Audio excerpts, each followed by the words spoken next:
Manitoba Derby. It's Matt's broken pal back to Bonanza down to the rail. Mr. Expedient. Deep stretch approaching the wire, and it's going to be Smuggler's Hold to take the 2009 Manitoba Lottery Derby. To the outside, Stachys continues to go on with it, and Stachys is going to pull the upset. He's drawing away to win the Manitoba Lottery Derby Championship. Across the track, deep stretch, Hammer's bullet, big blue caboose. Hammer's bullet, the Canterbury Invader takes the 63rd renewal of the Manitoba Lottery. From home, baby, Beluga Ball proves it's no fluke. He's back on track. He destroys them in the 64th renewal of Manitoba Lottery. Narco, but Assembly Hall is going to get it done in the Manitoba Lottery Derby. Second, enormous strides, Street Prancer coming to the wire. It's going to take the Manitoba Derby.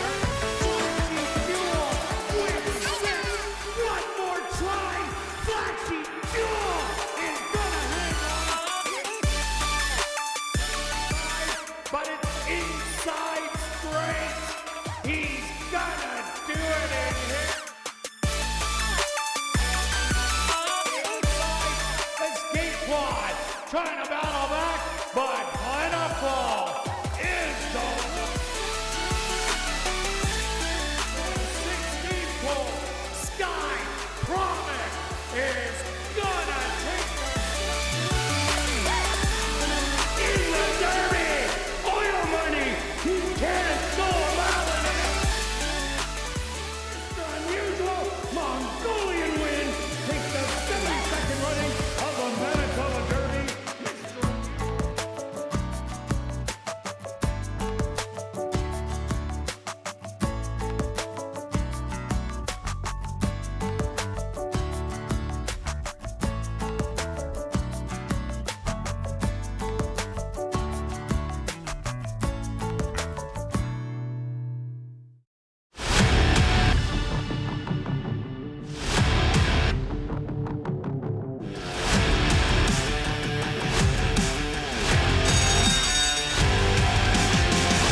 West Princess very far outside. Yeah, baby, she is gonna do it.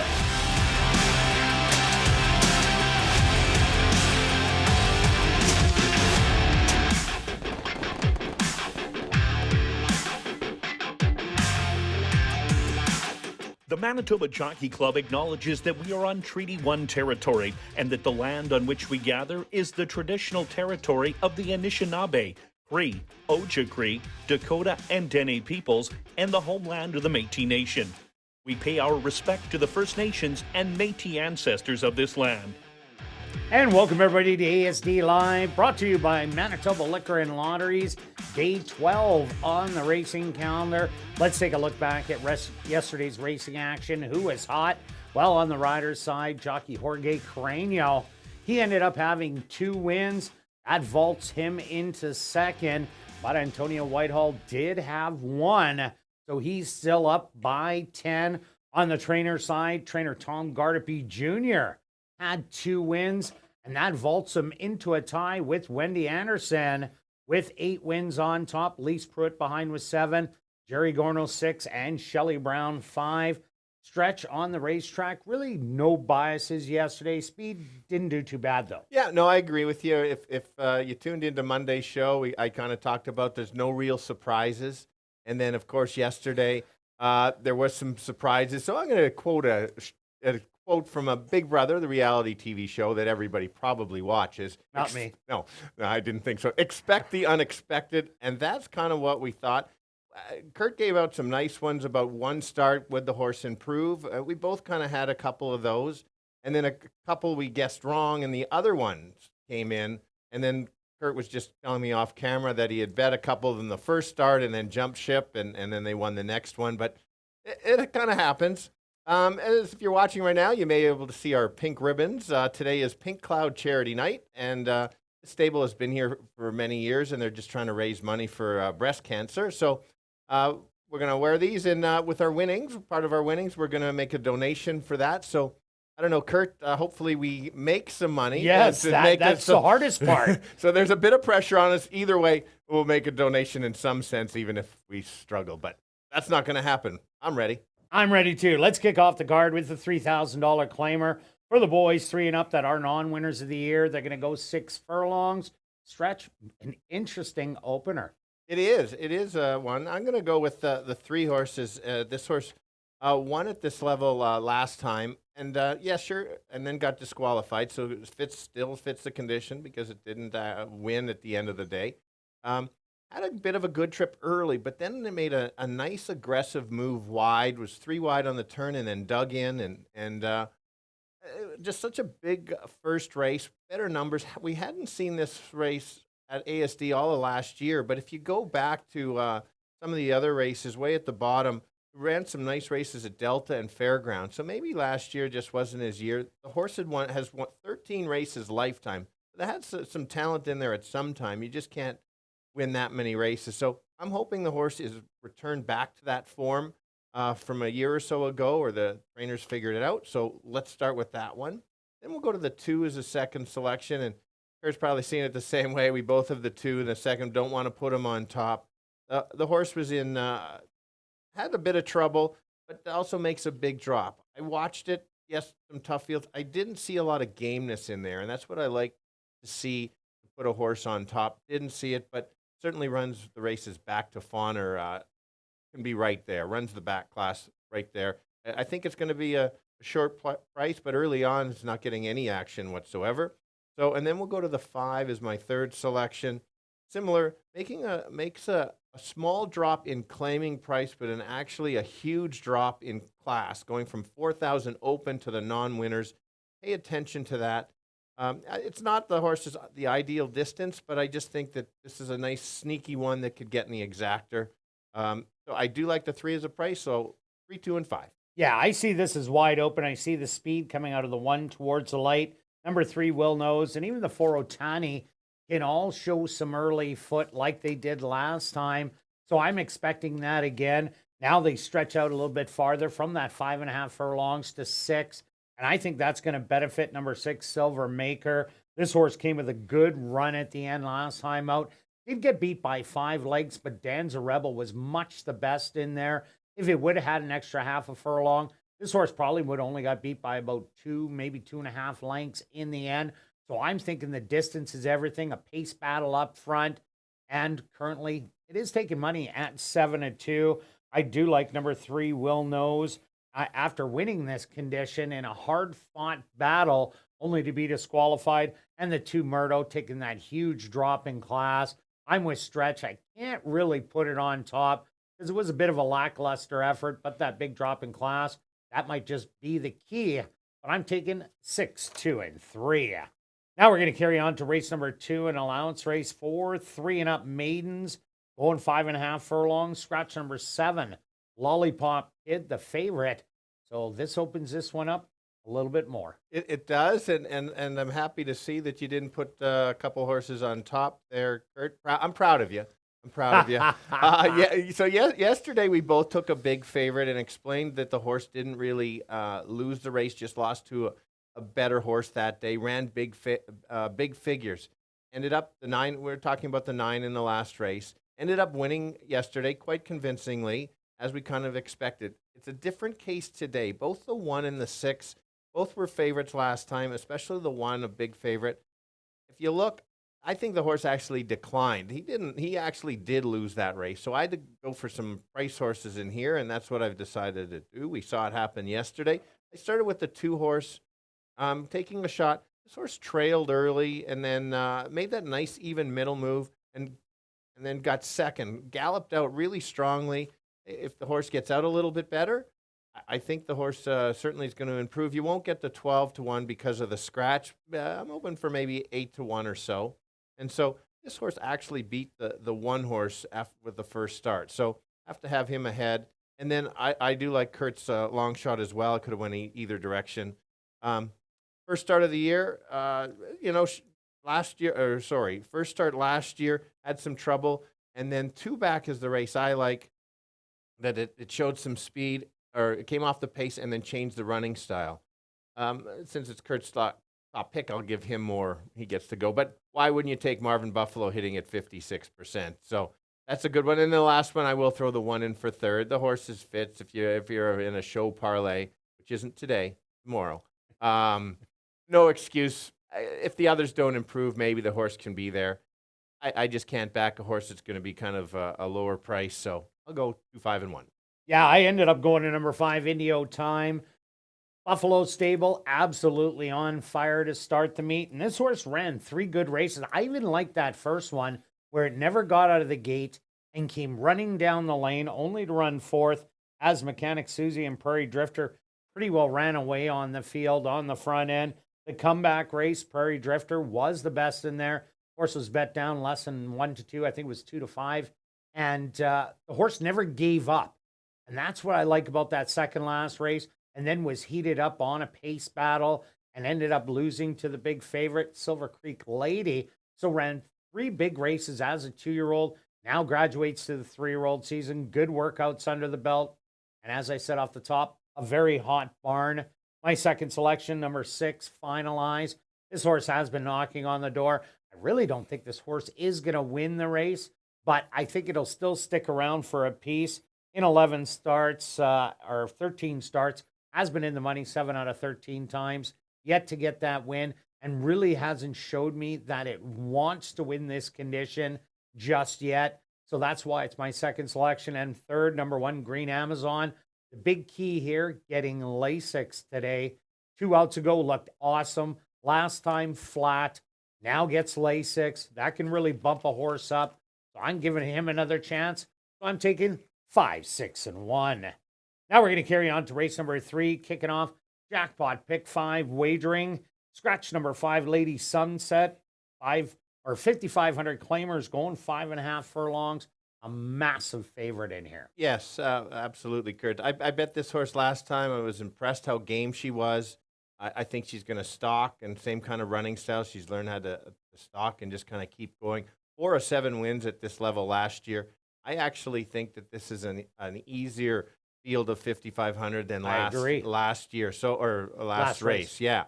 And so I don't think the horse really needs to improve, but I really think if she's going to improve, and if that's the case, just watch out. Yeah, top pick, short price, unfortunate, but you can find different ways to make some money. We'll go Kim's Texas Bling. The 1 horse is the second choice. I wanted to take this for a few reasons. One, it was a good ride last time. Don't think this horse is going to the lead. There is other speed in here. It has no shot of making the lead in here. And this is where you have to take a look at the quarter. So last time the horse went 23 and 47 and 1. Gold Diggin' Darlin', the 4, will be much faster than that. Will be at least 2 or 3 lengths faster and kind of keep going. Kim's just figured out the rider, a battery recognized, just go, and got control and then pulled away. Smart ride. I think the horse is going to be closing, try to get can't let the 7 get too big of a jump because it won't catch her, but certainly in the mix, game race. And then I'll go to the back on the 2 here. Tom has been a hot trainer, and he's got the angle, sticking with the angle that's working. Has a workout since. An average first race. I think there's going to be improvement, but this is a type of horses that kind of surprise everybody.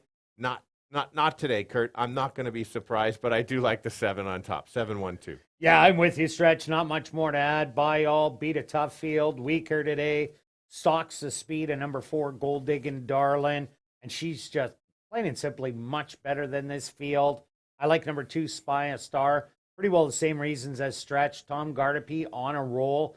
It seems like his horses needed 1 start, and then they've been running so much better in their second outing. Ronald Alley has got most of the wins in the Gardepy barn.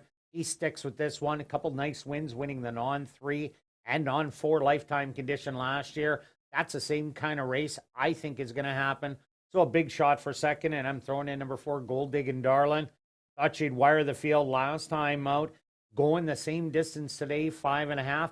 I think she's going to have the lead as her stablemate is number 7, By All. Give her the lead till the head of the lane, then By All blows on by, and Gold Diggin' Darlin' sticks around for a piece. I'm giving you 7, 2, and 4.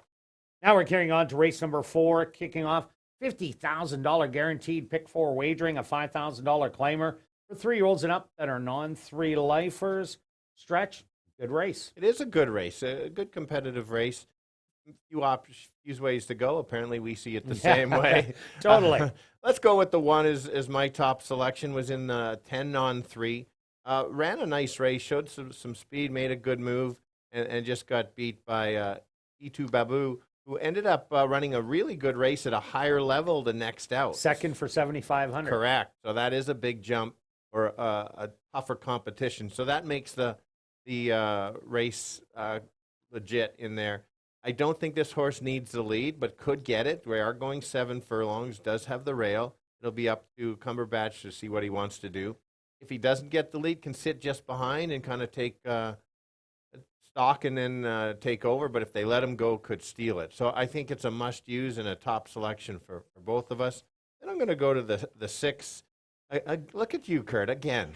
Another second-itis horse and everything, and you've got him in second. That's good to see. Back-to-back races. I know. I had this horse on top last time out, but I was looking at that 11-1 and just got beat. Yeah, no, that's absolutely for sure, and that's kind of how I see it again. This horse is absolutely sitting on a win. Just a few too many seconds and thirds for me in here.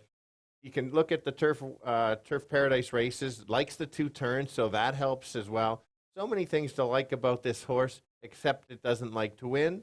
If the 1 doesn't fire, maybe by default sneaks it in there. And the 5, I like as a long shot. I like this horse a little bit last time to be maybe 3rd or 4th, and ran a very nice race at 54 to almost 55 to 1. Was in the 10 non-3, drops down, could show speed and try to steal it. We saw that. I'll get it right, Terawatt. Yeah. Yes, that was big. Practiced that earlier. Okay. And You must have. And Papa Whiskey was in there. I think this is a horse is worth a second look, just to kind of take a look. Like I said, it could go to the lead, try to steal it, or it could sit just off. You might get lost in the shuffle with the other ones. That 10 on 3 was a tough field. So 1, 6, and 5. Yeah, I ended up doing the same thing as you, 1, 6, 5 Stretch. The one with the drop from the 10 on 3, that was a great race. Battling it out, only to get tired late down the lane. And Irish Knight took over, and E2 Babu came late to get the win. But that was a great first outing, drops into 5,000. This is the absolute perfect spot. And this horse used to run route races back in the day. You don't see it in the form or in the program. So does have some route form. The 6 North Fork tries every time, but just doesn't want to go by. I thought was going to beat Drop a Caribou halfway down the lane, but just couldn't get there. But Drop a Caribou did win a couple in a row, so was beaten by a good one. And number 5, Feller. I like that it showed speed. If you're looking at a horse trying to steal it, if early in the races you see speed just carrying, Feller could be the one that fools them all. Went after a tough Terawatt, as Stretch said, chased every step of the way, only to tire. If it can get the lead in here, it won't be a 22-3 first quarter. It'll be more like 24-3 or 25. And if that is the case, Feller might go a long way. So I'm 1, 6, and 5. Now we're going to carry on to race number 5, a $10,000 claimer. 4 3 and up maidens are going to go 5.5 furlong Stretch. Who do you like? Yeah, this is interesting. I'm going to be interested to see what Kirt has to say about the firsters, but I'll give you my picks first. Yeah. And you didn't like the firsters. No. You never heard me talk about them No, yet. I'm waiting to hear. Okay. Then there might be stretch change alerts. Heads There up. we go. Heads up, Beth. Be ready. Okay, so let's go with I'll start with the 3, and my comment is I think the race goes through the 3 if the firsters aren't that much. Sure, the 3 horse won quite handily by 6. Yes, it was in for 5,000, but the figures are there and belongs at the $10,000 level. Some people are probably kicking themselves for not claiming this horse for 5. I think the horse woke up, found the right spot. I think it's going to stalk and kind of take over. We'll find out with the other firsters. Then I went for some price horses here. I went with the 4 makes the drop from the special weight. Couple races in there that I don't mind. Seems to be improving a little bit. 12-1 morning line. Well, why not? Again, trying to just maybe get second or third. I don't think the horse can beat the 3. And then the 5, same kind of thing. Adds blinkers, makes the drop. I think could have had a little bit more speed and might just get away. So for me, it's the 3 to win or lose, and then the 4 or 5, but maybe the firsters.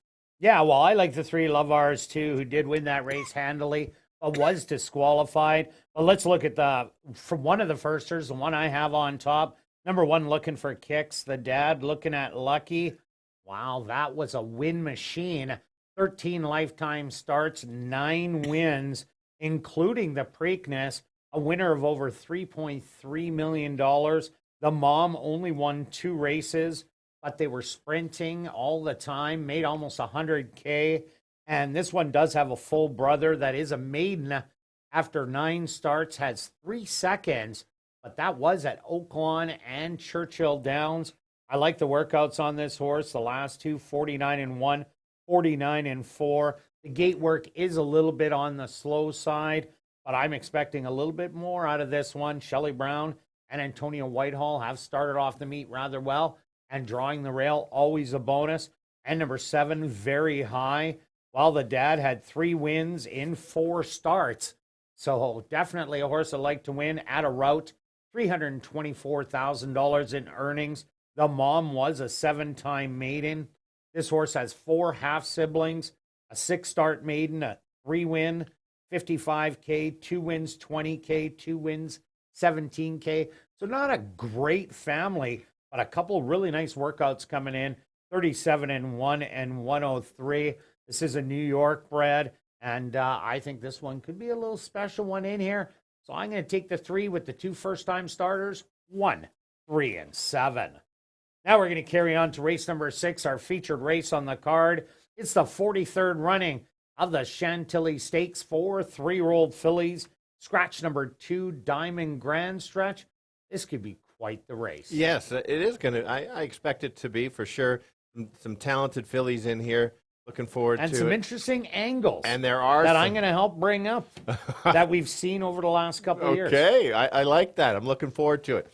But it's about me right now, Kirt. Okay, no problem. So here we go. Let's go with the big hug. I watched this race. Oh, you want a big hug? Not yet. Okay. I might, depending on how the night goes. The horse, the 4-weight race at Century Mile, not a clean start, but the jockey didn't panic. Kind of waited and then made a nice even move, and then took over. Ran down basically the lone speed in there, and just I seem to watch this horse just get better as the race went a little bit longer, at least in the last 16th or so, and just kind of finished under a hand ride.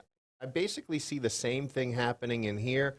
If it breaks a little bit better, it's going to be that much tougher. So I've got to use this as my top selection, and then I'll go to the 5 because this is a horse that Kirt did like. I didn't like it that much. It was more of my 3rd pick, and that the horse really impressed me. A bit of a short layoff, and then I didn't think she could clear as easily as she did, and just looked so good clearing and kept going. Has a workout coming in. That makes it even a little bit better to help her try to get that 6 furlongs. If she does break as well and gets loose and speed holding, watch out. She certainly could go kind of gate to wire. I think, for me, she's the upset that could beat the 4. Kirt sees it a little different, and that's fair. And then I went to the 7 as the 3rd one.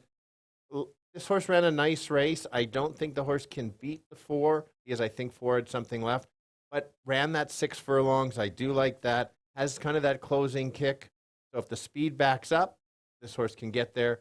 For me, it's the 4 and then the others in different ways, but 4, 5, 7.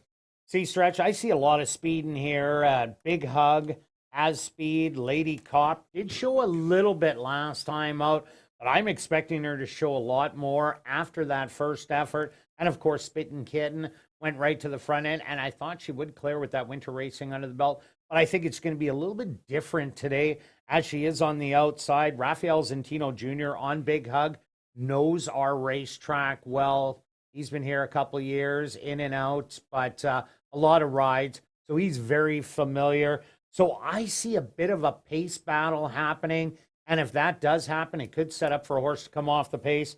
And that's number 3, Reasonably Lovely. I gave this horse absolutely no respect the last time out.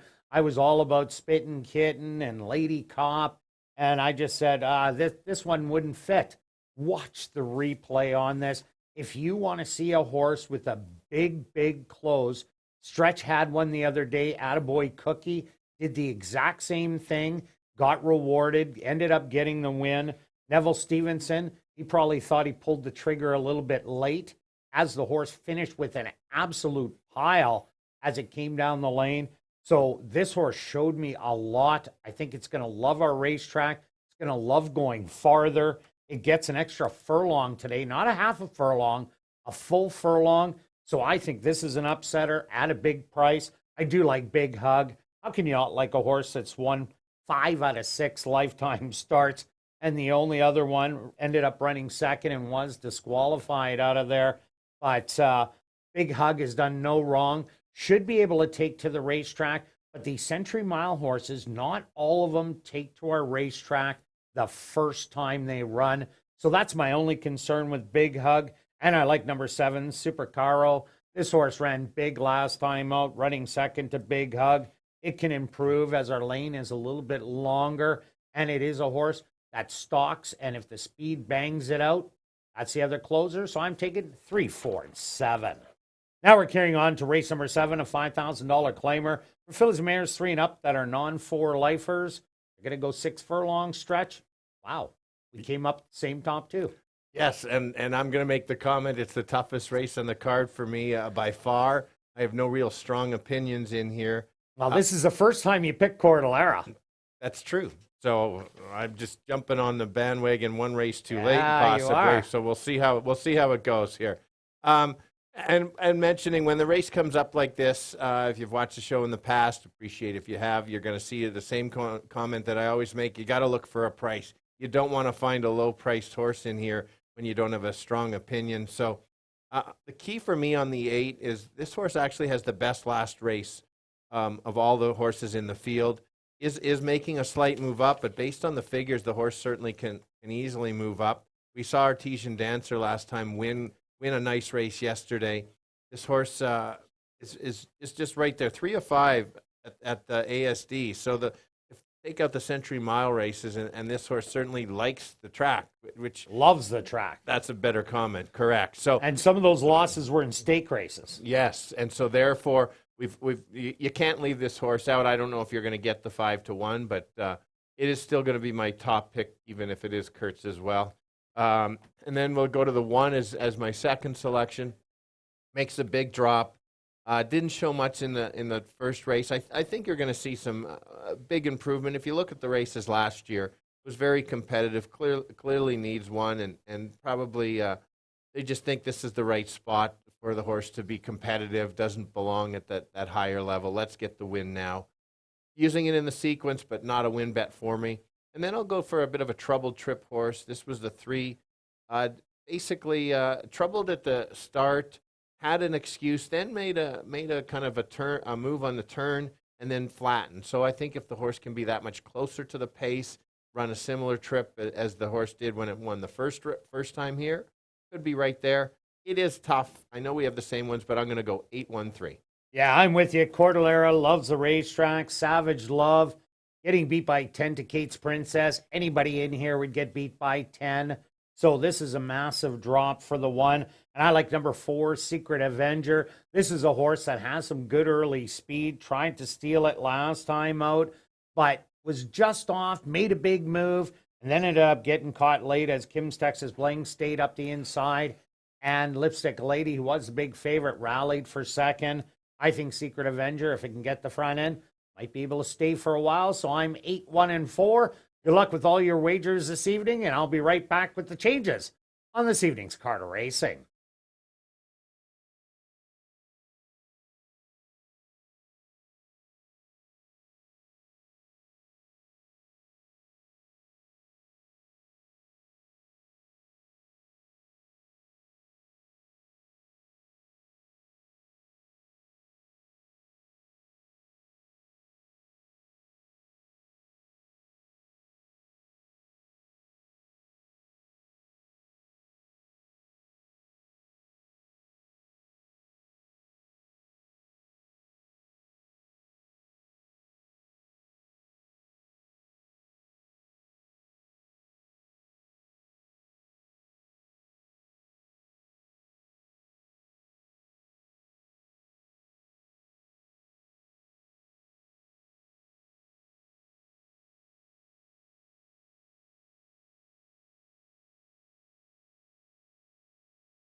And if everybody can get their pens and programs ready, here are the changes on this evening's 7-race card racing.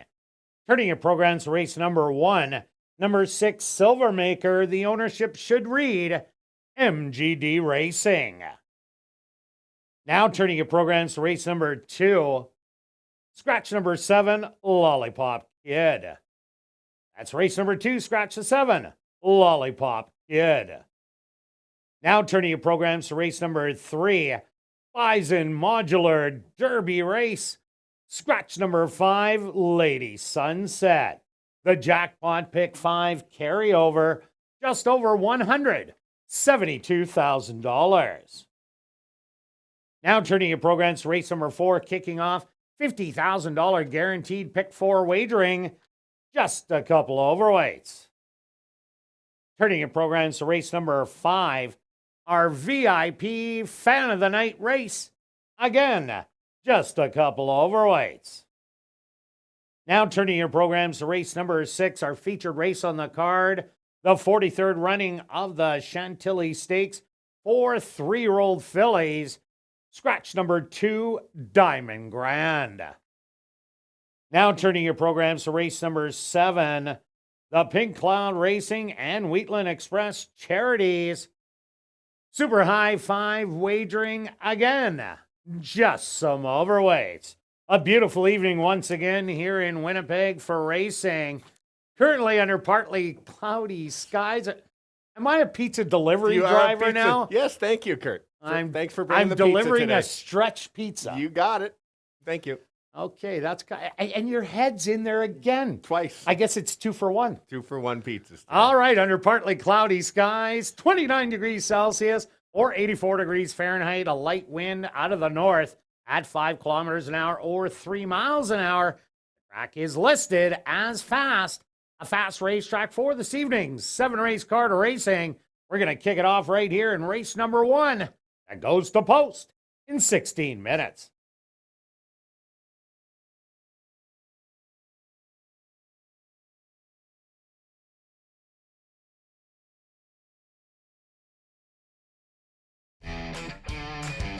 If you've never been to MHC, this is what it is right here. This is awesome.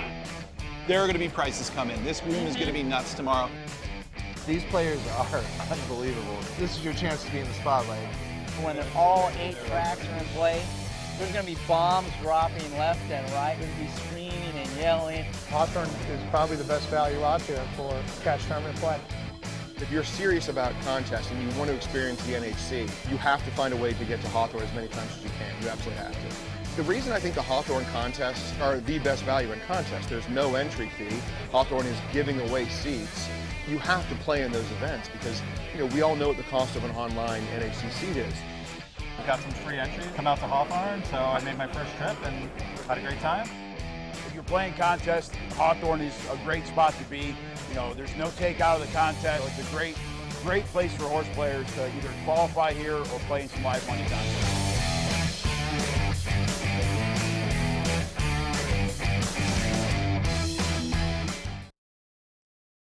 And they're off in the Manitoba Derby.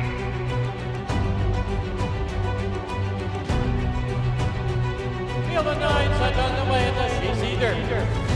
And they're off in the Canadian Derby. Red Rods will take the Manitoba Derby. And Walcott takes the lead with Great Escape. Regal Bryant, Roller Coaster Ride, Regal Bryant, will win the Derby.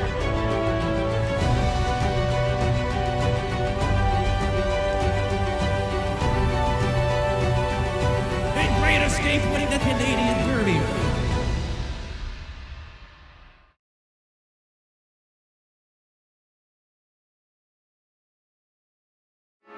And welcome to Assiniboia Downs. Be sure to enter your name for a chance to be our VIP Fan of the Night.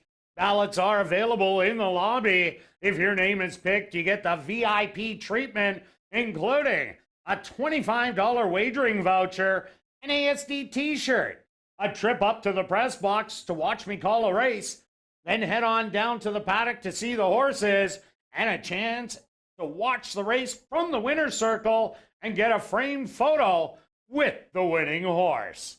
Now on to racing. If you're new to racing, stop by and see Shannon and Brad at the Fan Education Center located on the main level. They can answer all your questions about how to bet. And be sure to download the new app called Dark Horse Bets. All new account signups receive a free $30 deposit and a free Dark Horse t-shirt. Scan the QR code on the front of the program cover or on any of the posters around the building to download the app now. Have a great night of racing.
And welcome down to the paddock for race number one. We're kicking off the Tuesday night card of racing with the $3,000 claimer for 3-year-olds and up that are non-winners of the year. And those 6 furlong stretch. Who do you like in the opener? All right, I've landed on the horse that won a couple weeks ago, and that's the 3. And we've got Julie on camera again. There we go. Ran a game race The great ride by, well, I guess it's not a fair statement saying great ride by Ali because he got DQ'd. Got DQ'd, but he unfortunately, or fortunately, or however you want to look at it, he put the horse in a nice spot behind a bit of a duel, then made a bit of a really nice move in the middle of the turn. Yeah, there were 4 across. Correct.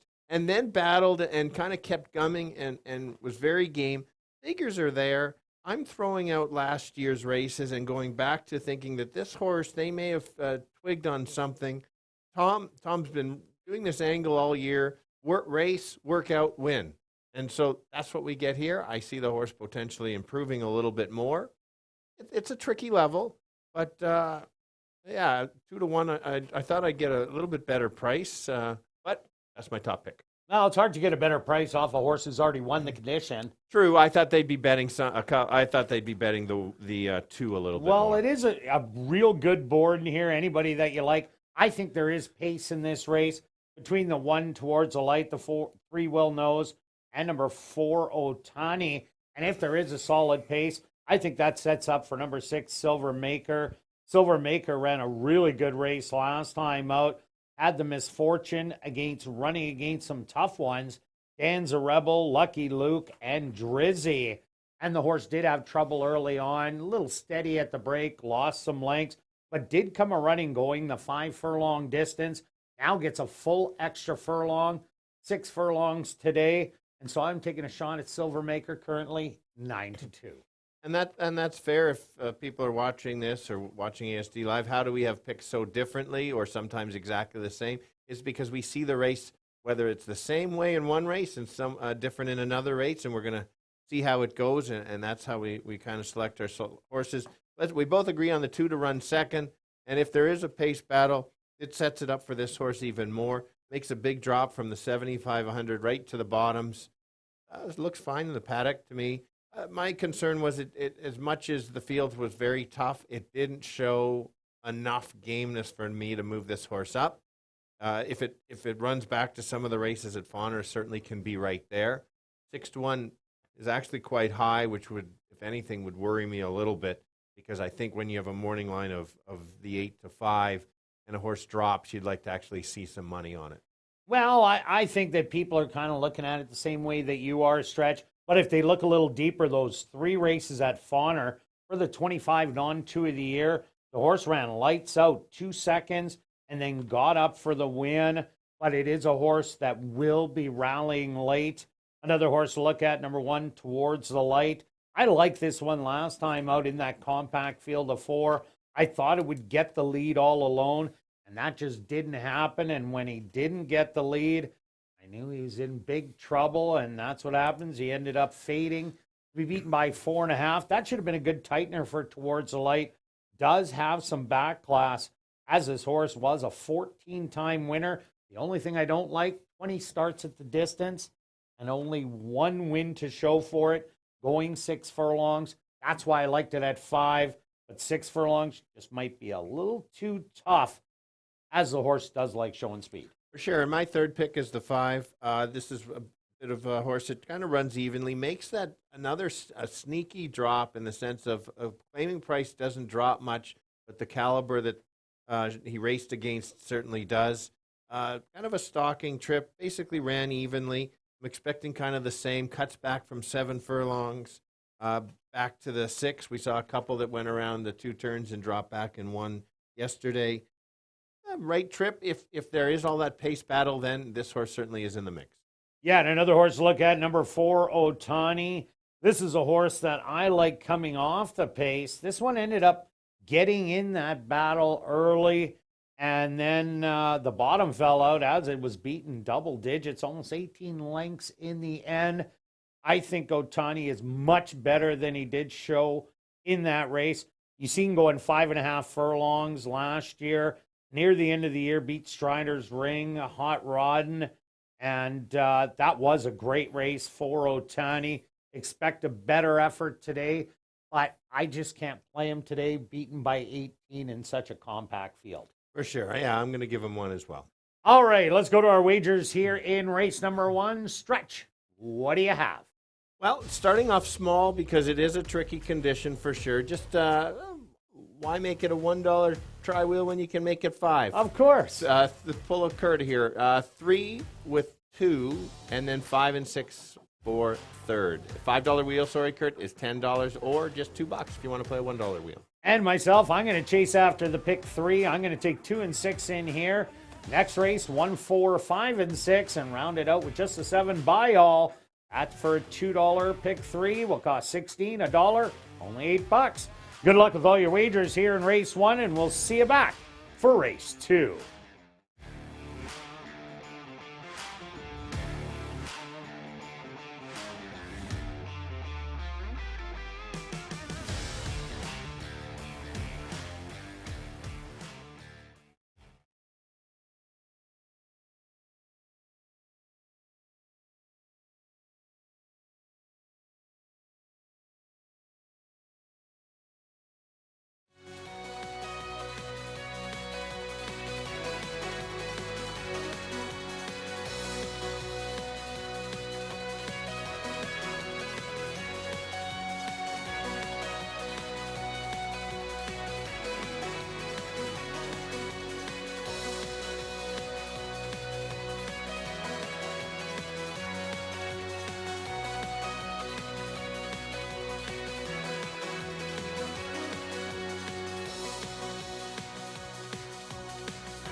Horses are on the track for race number 1. They're going to go 6 furlongs for $10,000.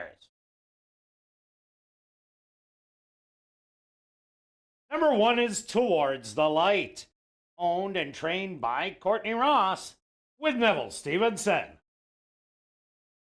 Number 2 is Murdo, owned and trained by Jerry Gorno with Craven Badry.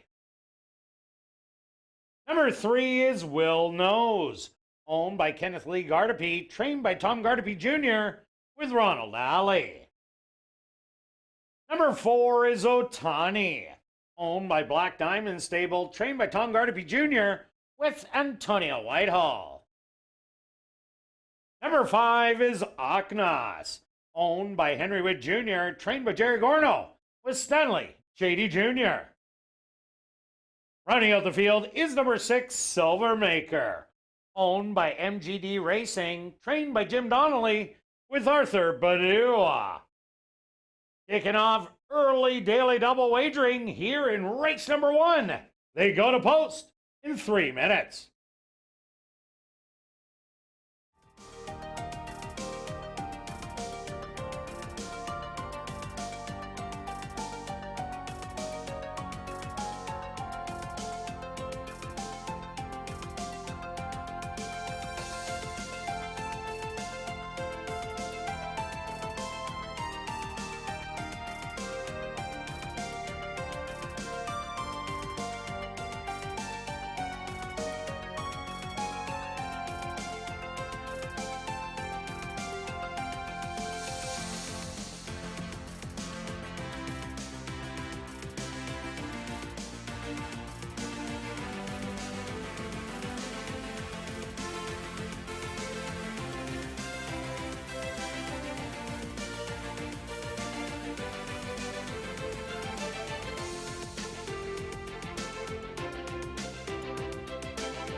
It's now 2 minutes to post time at ASD.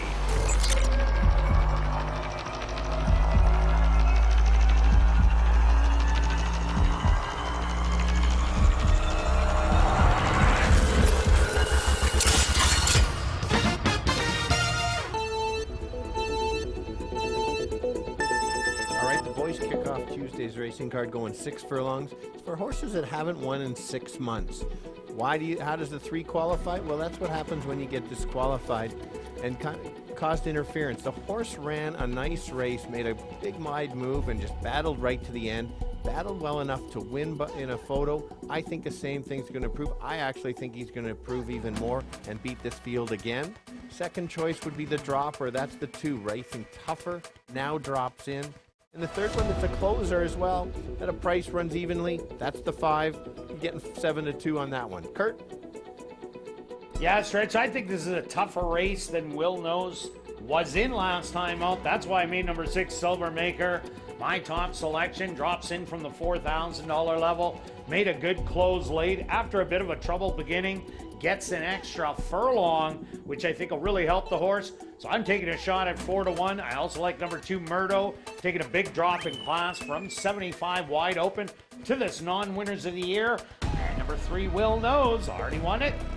Back in 6, 2, and 3. Good luck here in race 1.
It's post time.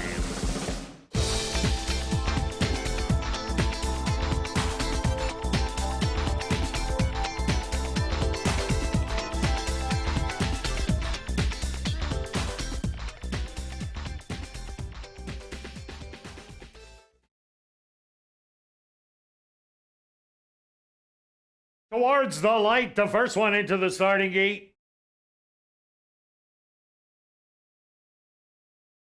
Murdo now goes in.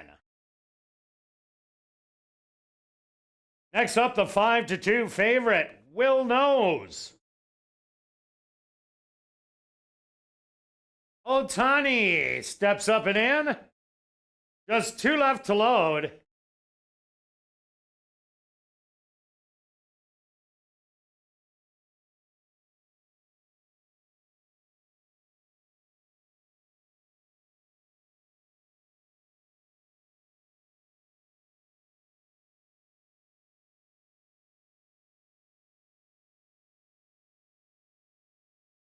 Aknos steps up and in.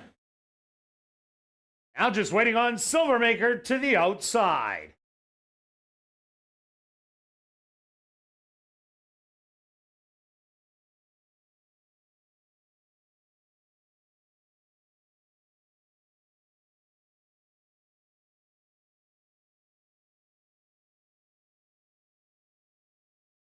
Silvermaker backs away a bit as Aknos is a little fractious in the starting gate.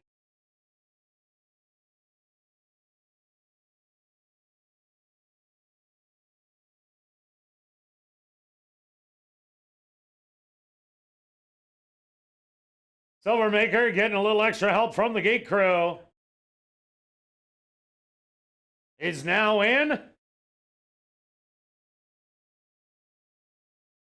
They're at the post. And they're off. From the inside towards the light. Pointed out to grab the early lead. Back in second, Will Knows to his outside. That's going to be Aknos pressing 4 wide. Silvermaker ridden hard. Murdo in the fray, and your early trailer will be Otani watching all the early action. The opening quarter, 23-3. A short lead for Towards the Light on the inside. Murdo making the move 3 wide. Will Knows another half length back. Aknos and Silvermaker, and Otani can still see them all about 7 off the lead. Coming to the half mile. 47-1, and Will Knows still with the lead on the inside, not giving up Towards the Light. To the outside, Aknos, but Will Knows kicks it into gear. Aknos with a bit of a late run inside the 16th pole. Will Knows will get it done. Second's gonna go to Aknos, third to Murdo.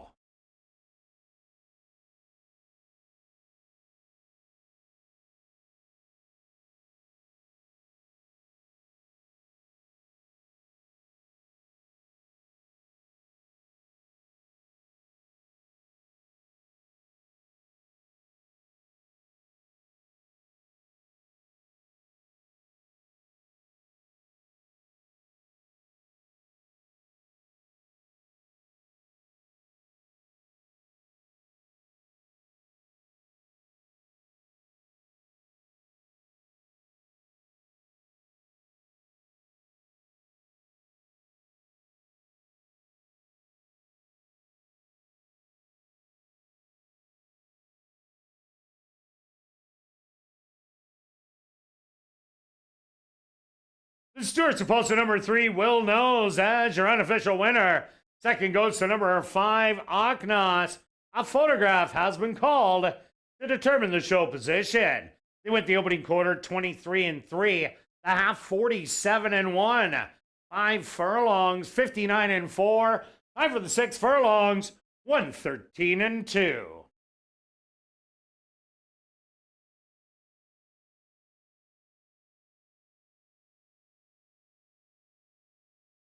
Results of the photo show number 2, Murdo, finishing third. Fourth goes to number 6, Silvermaker.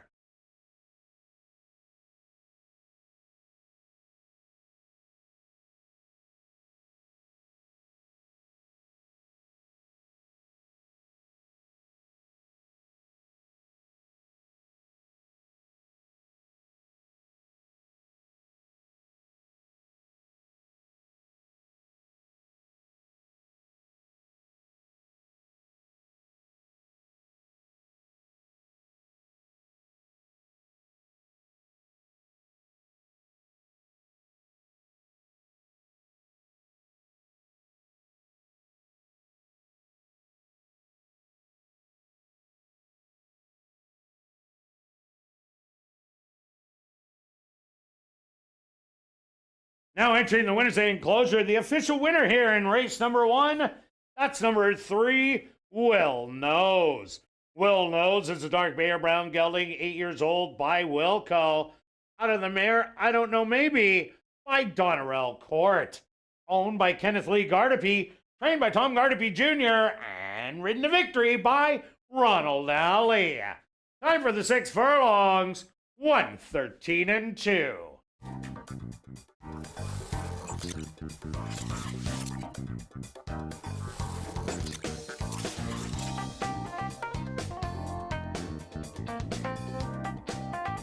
Race 1 is official in the upcoming second race. Scratch number 7, Lollipop Kid. Once again, in this second race, scratch number 7, Lollipop Kid. Kicking off another pick 3 here in race number 2.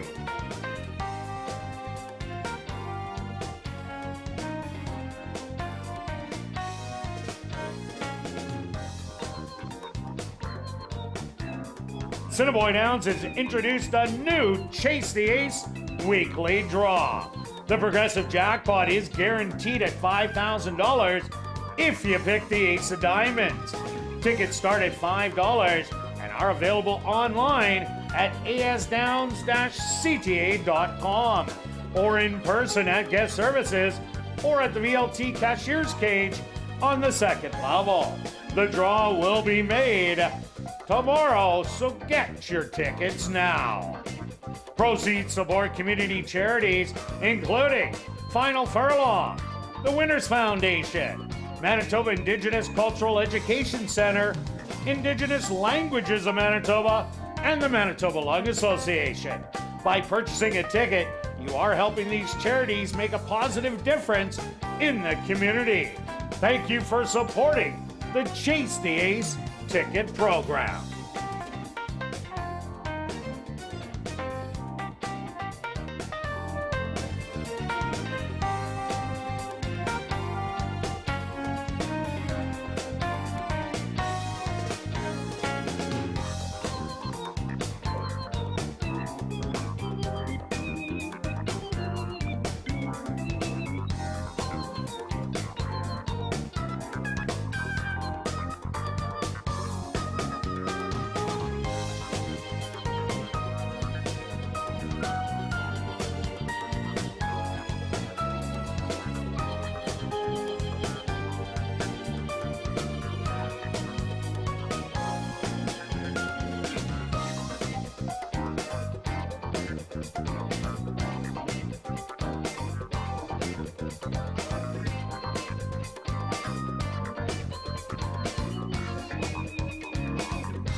Ladies and gentlemen, turning your programs back to race number 1, we had 2 claims to report.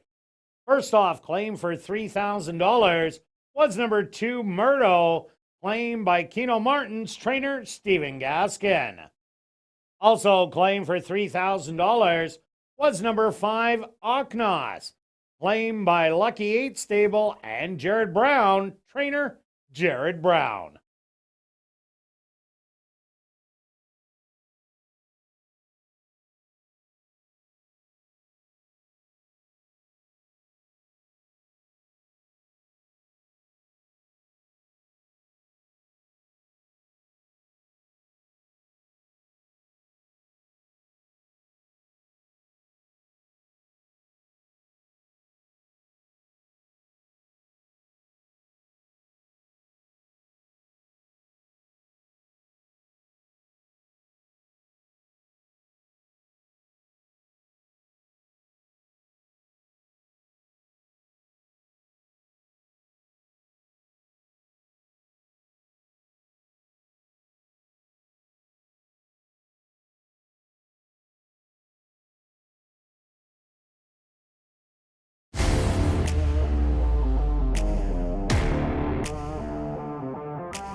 And welcome back down the paddock for race number 2. We have an allowance race, 4 3-and-up maidens. They're going to go 5.5 furlongs. Scratch number 7, Lollipop Kid. Let's take a quick look back at race number 1. Stretch, great pick. Will Knows was well meant again today. Yeah, ran the same race as he did last time. A little bit of a pressed early, but then made that middle move, and that's what I saw, and that's why I ended up backing him. Same move, kept going. And then I think you might want to make note of the 2-horse pressed on the rail, dropped back, and came again. So I do like that kind of stuff. And was hard hustled early, so it really didn't have a lot left at the end. So I expect that horse to improve too. Yeah. Okay, here we go. Let's okay, on to race number 2, Stretch. Who do you like? Okay, I'm going to go a bit of I won't say long shot hunting because it's going to drop because there was the one scratch that was going to be the big favorite. So let's go to the 2. One start. It says it's stalked wide, which is the truth.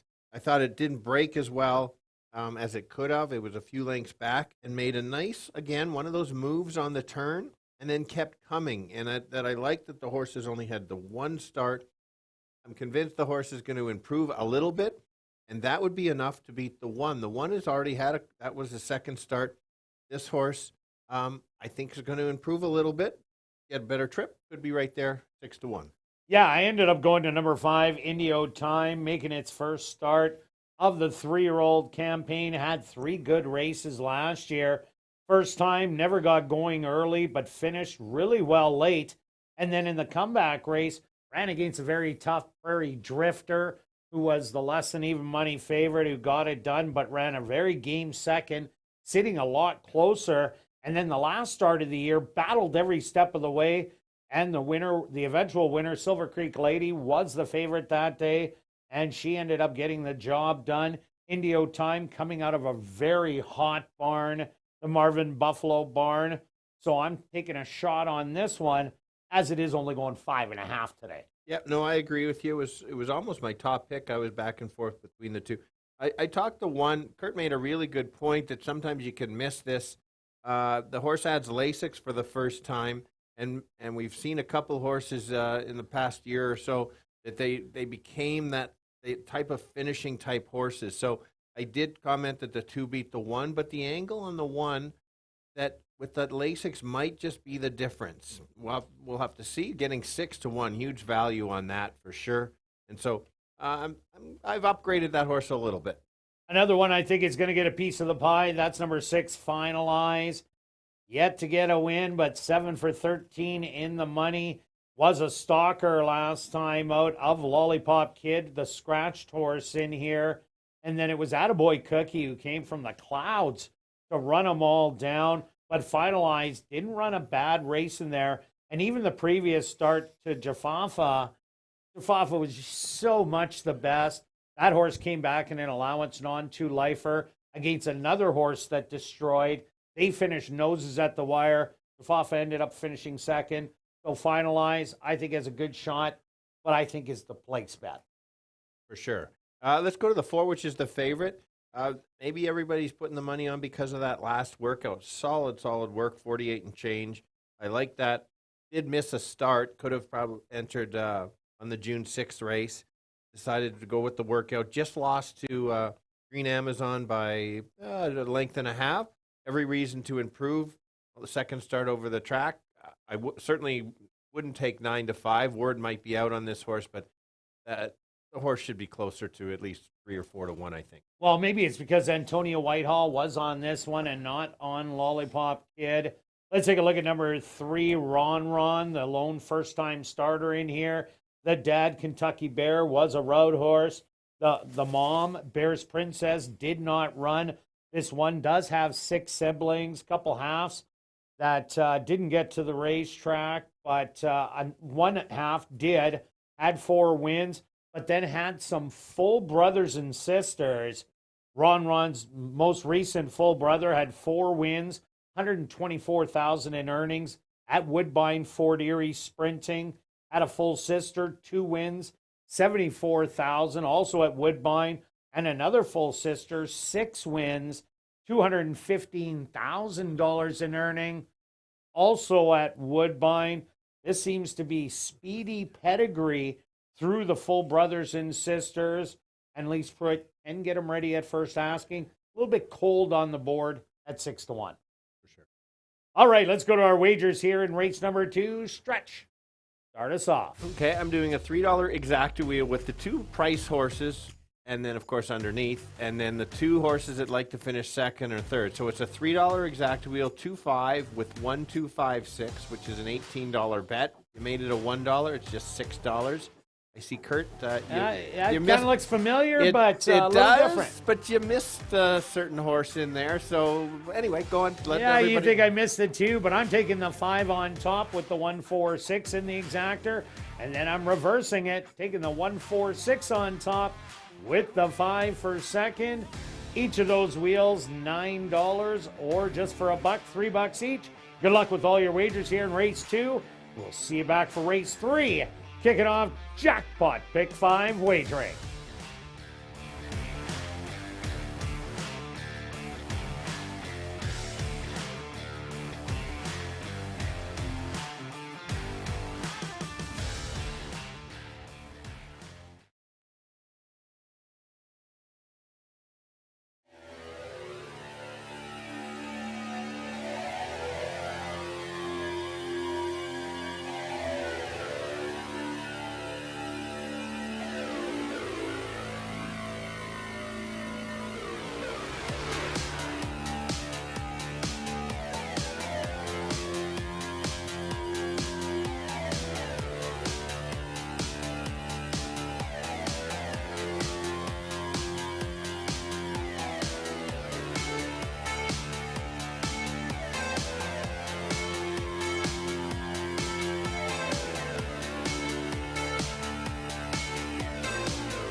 Horse on the track for race number 2. They're going to go 5.5 furlongs for $20,000.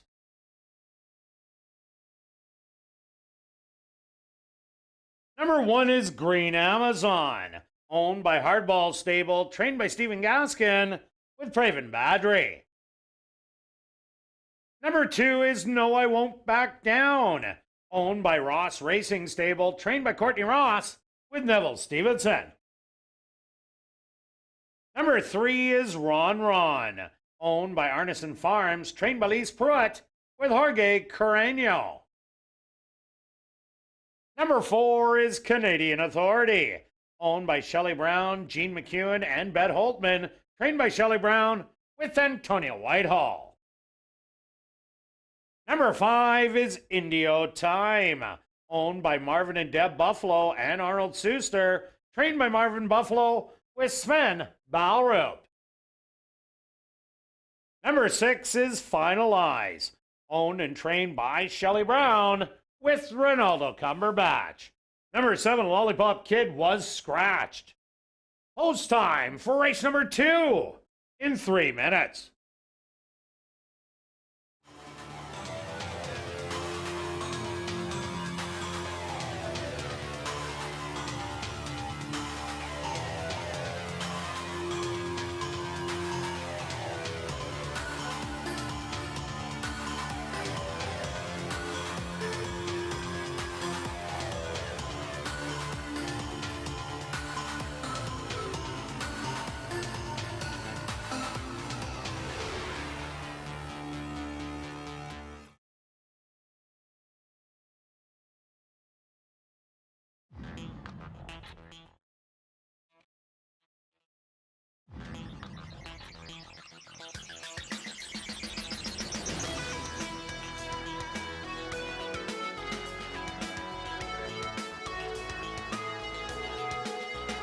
And our HBPA Manitoba best turned out horse here in race number 2 is number 1, Green Amazon. That's number 1, Green Amazon, the HBPA Manitoba best turned out horse here in race number 2.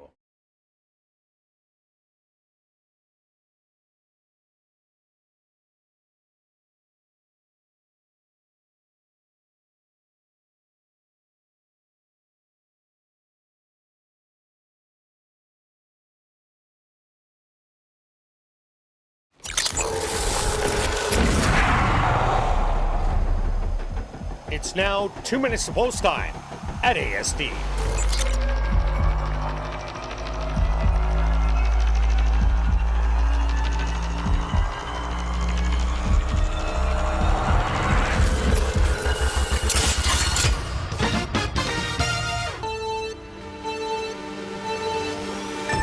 All right, the boys going 5.5 furlongs. It's maidens, horses that have not won a race lifetime. I'm going to the 2 horse, getting 7-1. Only had 1 start. Didn't break that well. Made a nice move with a nice finish out, gallop out, looking to just gain at the wire. I like that from a young horse. I think he's going to improve. Other choice is another price horse is at 8-1. Hasn't raced this year, but has some back races that are very good. And then, of course, the 1. He'll be closing late. Add some Lasix to it. Could pick up the pieces. 2, 5, and 1. Kirt? Yeah, that's right. So I went to number 5, Indio Time. 3 good races in the 2-year-old campaign. Debuts at 3. A nice 3 furlong work, 36-3. Comes out of a really hot barn. I expect it to be forward in the pace, not on the lead. But I think it has a big chance. I also like number 6, Finalize. This is a horse that's kind of knocking on the door. Great place bet. I think it's your top 3 player. And number 1, Green Amazon, gets Lasix today after a big second place effort 2 outs ago. Expect improvement. 5, 6, and 1 for me. Good luck here in race 2.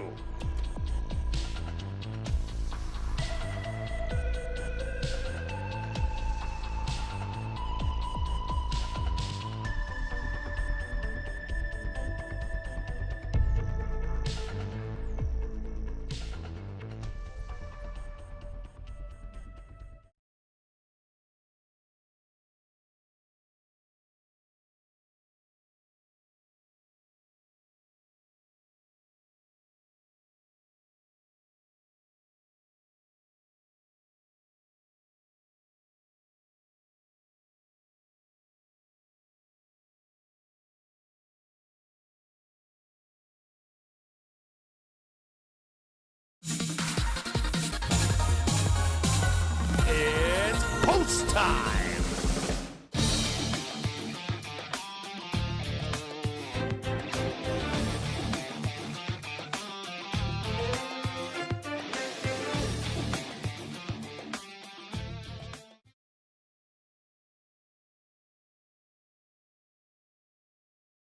Green Amazon, the first one in.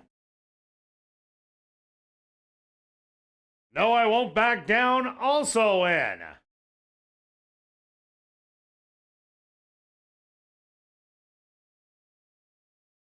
Next up, the current co-favorite at 2-1, Canadian Authority.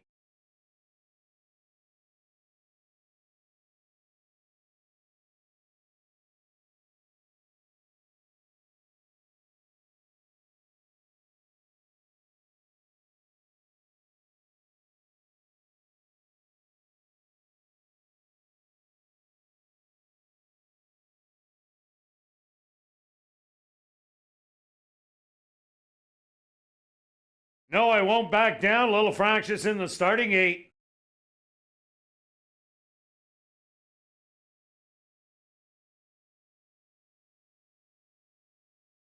Indio time now in. 2 left to load. Finalize to the outside.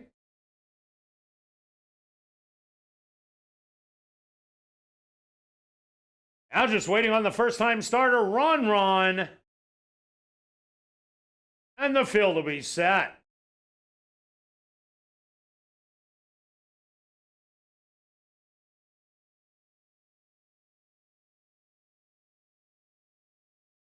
The field is ready. They're at the post. And they're off. On the far outside, finalize away alertly. Now Ron shows some early speed. Has a lead by a half length. To the inside, no, I won't back down. Green Amazon on the rail. Half length back, Indio time, and finalize running as a pair, and Canadian Authority, the early trailer, about 6 off the lead. The opening quarter, 23-1. A short lead for Ron on the outside. Now engaged on the inside by Green Amazon. And no, I won't back down, making a big 4-wide move. That's finalized. Then back to Indio time, and Canadian Authority making up some ground. They hit the head of the lane. Green Amazon with the lead by a length and a quarter. Finalize. The big danger on the outside. Ron still with some run on the rail. Green Amazon is digging in at the 16th pole and is going on to victory. Is going to win by 2. Second best is Ron. Third's going to go to finalize, and fourth to Canadian Authority.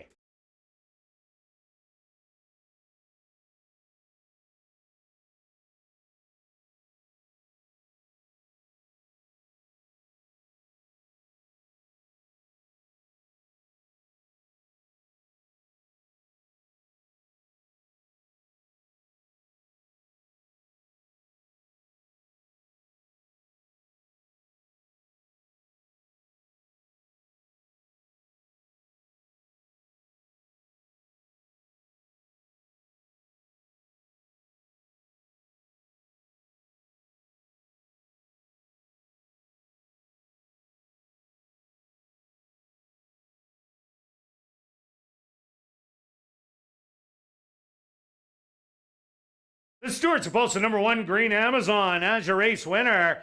Second goes to number 3, Ron. Third to number 6, Finalize. And fourth to number 4, Canadian Authority.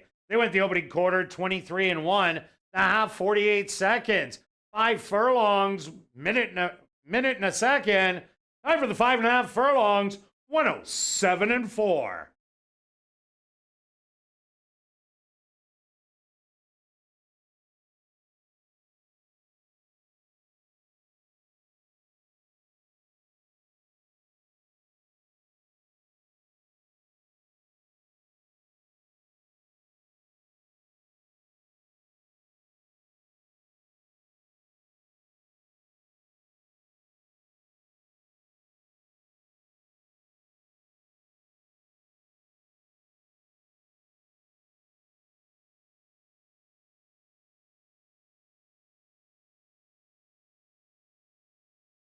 Now entering the winner's enclosure, the unofficial winner here in race number 2, that's number 1, Green Amazon.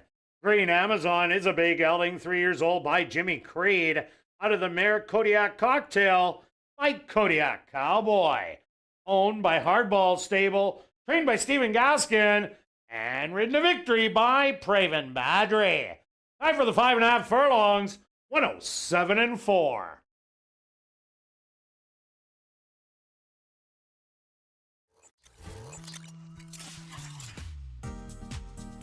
Race 2 is official in the upcoming third race, the Bison Modular Derby. Kicking off jackpot, pick 5 wagering, scratch number 5, Lady Sunset. We'll carry on with the rest of the changes in this evening's pick 5. There's no changes in race 4 or race 5. Turning your programs to race number 6, scratch number 2, Diamond Grand. That's in race 6, scratch at 2, Diamond Grand. Jackpot pick 5 wagering, the carryover over $172,000 for the Bison Modular Derby. They'll go to post in 15 minutes. If you're new to Assiniboia Downs, check out the 140 VLTs on the climate-controlled second level. They're open all day, every day from 10 a.m. to 1 a.m. This is also the first leg of the 20-cent wager called the Jackpot Pick 5. If your ticket is the only correct one, picking the winners of race 3 to 7, you're going to win the whole jackpot, which will exceed $200,000. And when there is more than one winner, a consolation is paid out, and the jackpot keeps growing.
And welcome back down the paddock for race number 3 for this $5,500 claimer. For fillies and mares, 3-year-olds and up, they're going to go 5.5 furlongs, scratch the 5. Lady Sunset, quick look back at race number 2. Well stretched, Green Amazon, Lasix, and the job gets done. Yeah, I was listening to you, and I didn't see that the first time, and you made such a good point.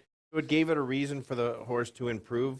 Horse kept going, and so that was clearly a bit of the situation that the horse wouldn't finish, and did finish, and looked good doing it. We took a shot on a couple of the horses we thought might improve. They might need one more, but the first-time starter ran a big race. Ron ran up to what is full brothers and sisters. They were good Woodbine horses. Ran a big race in there. Tab that one for next time. On to race number 3. You want to freeze the 6-5 on Bayall? Yes, that would be an overlay if we can get that. We're not going to get that. It'll be 2-5 in the end, Correct. I think. Yeah, and deservedly so. It beat this level last time. I mentioned on ASD Live that I think this field is a little bit weaker than the field it faced last time in the first start. I think she's going to improve a little bit from her first start, and I don't think she needs to really improve that much unless some of the other ones really improve. Top selection won 4-7 last year. I got nothing else to add. Yeah, I'm with you on number 7 Bayall. I also like number 2 Spy a Star. Ran in that same race and was back near the back and wasn't able to get there. But on June 5th and 6th, we ran 14 races. 12 of them went wire to wire. So not a surprise that Spy a Star didn't get up into the fray late. But as you pointed out, Tom Gardapi Jr. added a work on June the 14th, 5 furlongs, 103-1. Get a little more bottom in the horse, get it a little bit fitter. And there were some good races last year at the non-3, non-4, and wide open 5,000. I think with some of the other speed starts backing up, Spy a Star will be coming. Yes, that same angle won the first with Tom in the workout. Agree with you. That was my third pick. I don't mind that pick at all. Let's go to the 1, Kim's Texas Bling. Won the 5 non-4, which is a little bit of a step up into this, but it's still some pretty good horses. They could have multiple wins coming in. This horse looked like it showed speed, didn't show. It's that the fractions were dodling, as Kurt might mention. Usually a closer, again, needs the speed to back up. It was game. That moved up. Badri pressed on the rail, kept going, and then you knew he would pull away because this horse truly is a closer. Does have the back class. 7 is a fair value. Another horse I like in here, number 4, Gold Diggin' Darlin'. This horse won first time out. Got a juicy 5-1. Definitely going to get that about again today, but has to go against Bayall, which is so much tougher than that 3,000 non-winners of the year. Gold Diggin' Darlin' has one way of running to the front. Catch me if you can. But Bayall will be breathing down her neck. Probably no more than a length off her at any given point. But I still think she can stick around for a big piece as the distance is only 5.5. For sure. We'll take a look at the 6. The horse is off a layoff first back. It runs at this level. Has a couple works. I think it's going to be up against it to get the top couple spots, but can get in the mix. Finished second, a bunch of thirds, and is 4-9 in the money. I'm going to watch one for sure, but does belong at this spot level, or the claiming price. Anyway. Yeah, 4 wins and 8 starts at the distance, but it's yet to win at Assiniboia Downs. And number 3, Say It All. This horse had a good campaign going at Turf Paradise. Came to Assiniboia Downs, hit a tough 5,000 wide open race. Ran evenly, running 5th, beaten 3/4. Then couldn't get it done at Lethbridge as it stepped it up to 6 and 7 furlongs. This horse has been working okay for the debut. A couple decent half miles and then the 5/8 and 105-2. I'm going to simply have to watch one for the first start, as there will be a massive favorite in here. I'm going to tab this one for a little bit later. Yeah, the horse is off coming in for the first start are really up against it at this time of year because everybody's had a couple starts and you're just at the start of the year. If you're a first layoff, you're kind of in the same boat. Now you're not. So we'll see. Like you said, wait for one. I'm ready for the pick 5. A couple of things on the pick 5. We're going to go way over the 200,000. There were 4 tickets yesterday alive for pool shot, by the way. Oh, wow. Yes, 4 tickets were alive for the pool shot. Well, that's what happens when you get a $58 horse wedged in there. For sure, and it's interesting. And then there were a couple horses that had 4 out of 5. So what a big range. Yeah, it definitely was. All right, let's go to our wagers here in race number 3. Of course, pick 5 times. Stretch, what do you have? I have a couple tickets. Oh, a couple cheapies, and I went with the cheapie too. Yeah, it's going to be hard. It's going to be one of those. Key, all. Yes, thank you. Can I spell it out? I want to take. Oh, credit. okay, not a problem. Keying the 7. Wow. Keying the 1. Keying the 3, and then those all finish it off sitting back, and then we'll try another one. Keying the 7 with 1, 5, 6 with 1, 3, 4, 5, 7. Keying the 4, and then taking 1, 3, 4, 6, 8 in the last. Only a total of $24.60 for 2 little tickets. Will those tickets get you the pool? Probably not, but this is one of those. Probably not. Definitely not. Definitely not. But at least you're going to get some money. Correct. The other thing is if you beat those, you're going to see you pay very little, or you're going to potentially have a bunch of box cars, and it could go if those favorites get beat. Go ahead. And myself, I'm going to key the 7 also. Then I'm taking 1, 5, 6, 1, 3, 7. 3 and 4, rounded out with 1, 4, 6, and 8. That'll be $14.40. Good luck with all your wagers here in race 3. See you back for race 4, kicking off $50,000 guaranteed pick 4 wagering.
Horses are on the track for race number 3, the Bison Modular Derby. They're going to go 5.5 furlongs for $13,200. Number 1 is Kim's Texas Bling, owned by Henry Witt Jr., trained by Jerry Gorno, with Praven Badri. Number 2 is Spy a Star, owned by Jerry Lambert and Lynn Matthews, trained by Tom Gardapi Jr., with Ronald Alley. Number 3 is Say It All, owned and trained by Bill Mooney, with Neville Stevenson. Number 4 is Gold Diggin' Darlin', owned by Wanda Hicks, trained by Shelley Brown, with Antonio Whitehall. Number 5, Lady Sunset, was scratched. Number 6 is NJ's Brass, owned and trained by Don Senebald, with Tim Tarasenko. Riding out the field is number 7, By All, owned by Shelley Brown, Anderson Livestock Stable, Steve Holborn, Oslin Bell, and Jay Jackson, trained by Shelley Brown, with Ronaldo Cumberbatch. Kicking off Jackpot Pick 5 wagering. They go to post in 3 minutes.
It's now 2 minutes to post time at ASD.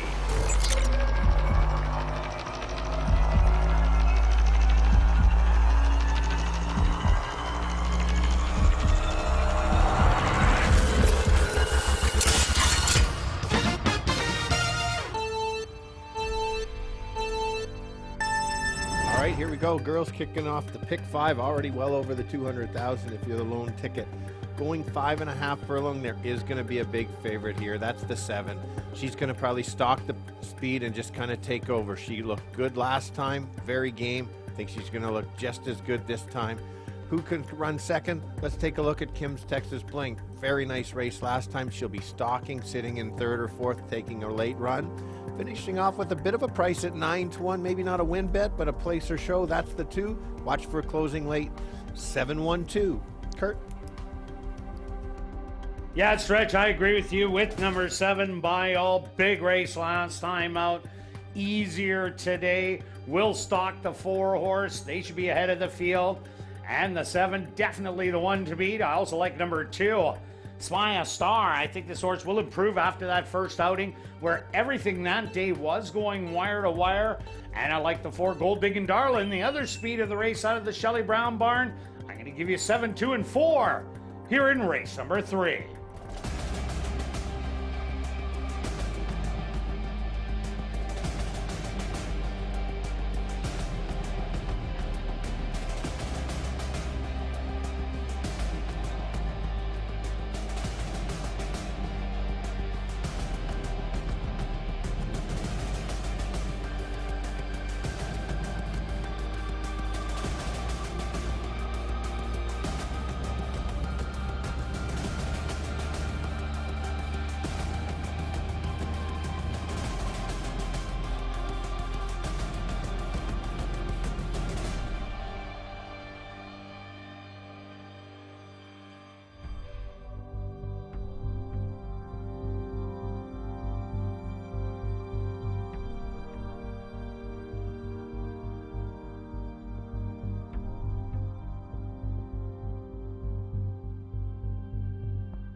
It's post time.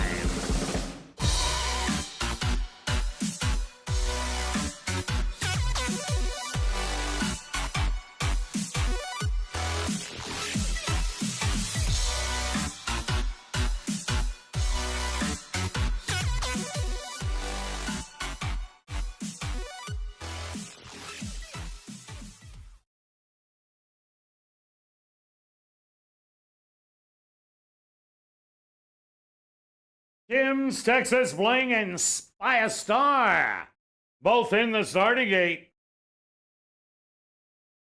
Next up, Say It All.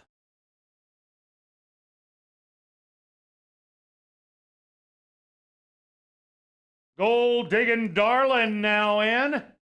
Just 2 left to load. NJ's Brass.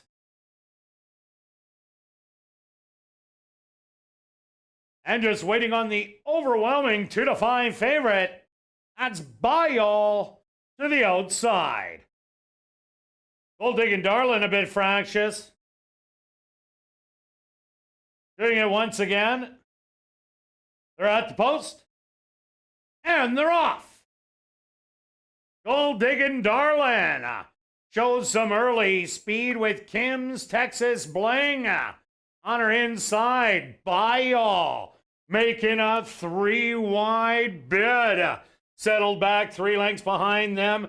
NJ's Brass showing a little bit of run with Say It All, and the trailer will be Spy a Star. Taking the lead by all through an opening quarter of 23 seconds. Back to second, Gold Diggin' Darlin'. In third, 4 lengths off it, Kim's Texas Bling, Say It All, and NJ's Brass, and Spy a Star still the trailer. It's all by all as they hit the head of the lane. She is now up by 5. Kim's Texas Bling in an all-out drive from the outside on the rail. Say It All, by all with the lead. Kim's Texas Bling flies on by, collars her, and will get the win. By all will be second best. Close for third and fourth between Say It All and NJ's Brass.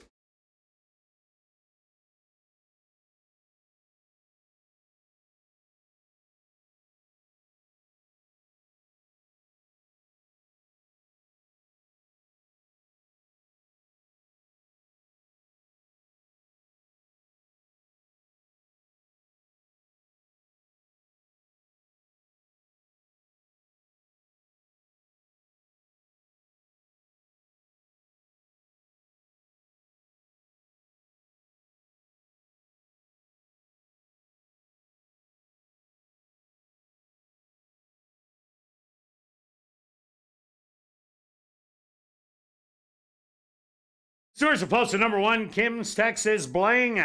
As your race winner, second goes to number 7, By All. A photograph has been called to determine the show position. They went the opening quarter 23 seconds, the half 47 and 1. 5 furlongs, a minute and 1/5. Time for the 5.5 furlongs, 106 and 4.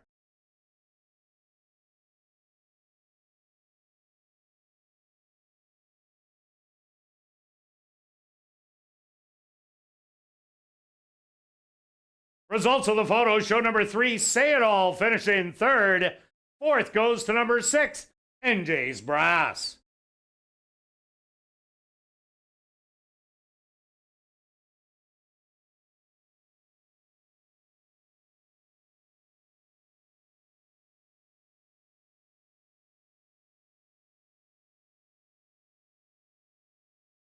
Now entering the winners enclosure, the official winner of the Bison Modular Derby, that's number 1, Kim's Texas Bling. Kim's Texas Bling is a dark bay or brown filly, 4 years old, by Texas Bling. Out of the mare, I'ma Be a Wildcat, by Do Wildcat. Owned by Henry Witt Jr., trained by Jerry Gorno, and ridden to victory by Praven Badry. Time for the 5.5 furlongs, 106 and 4.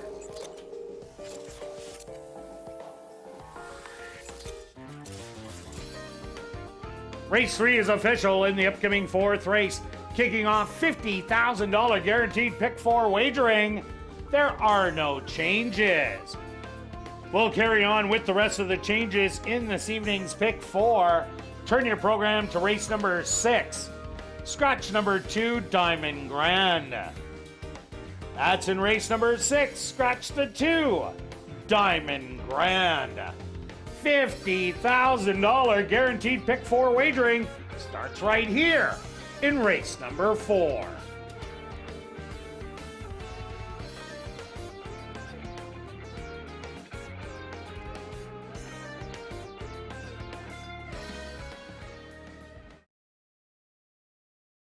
And we've drawn our VIP Fan of the Night. Congratulations goes out to Christy Lysak. That's Christy Lysak. Congratulations. You're our VIP Fan of the Night. Please report to guest services on the main floor, South End.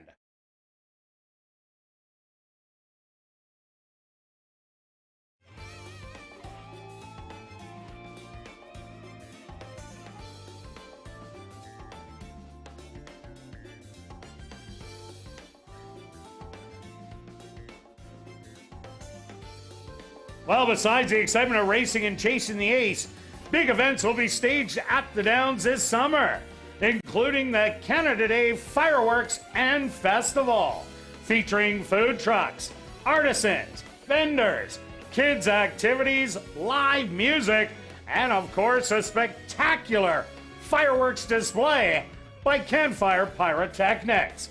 Tickets are just $10, 5 and under free.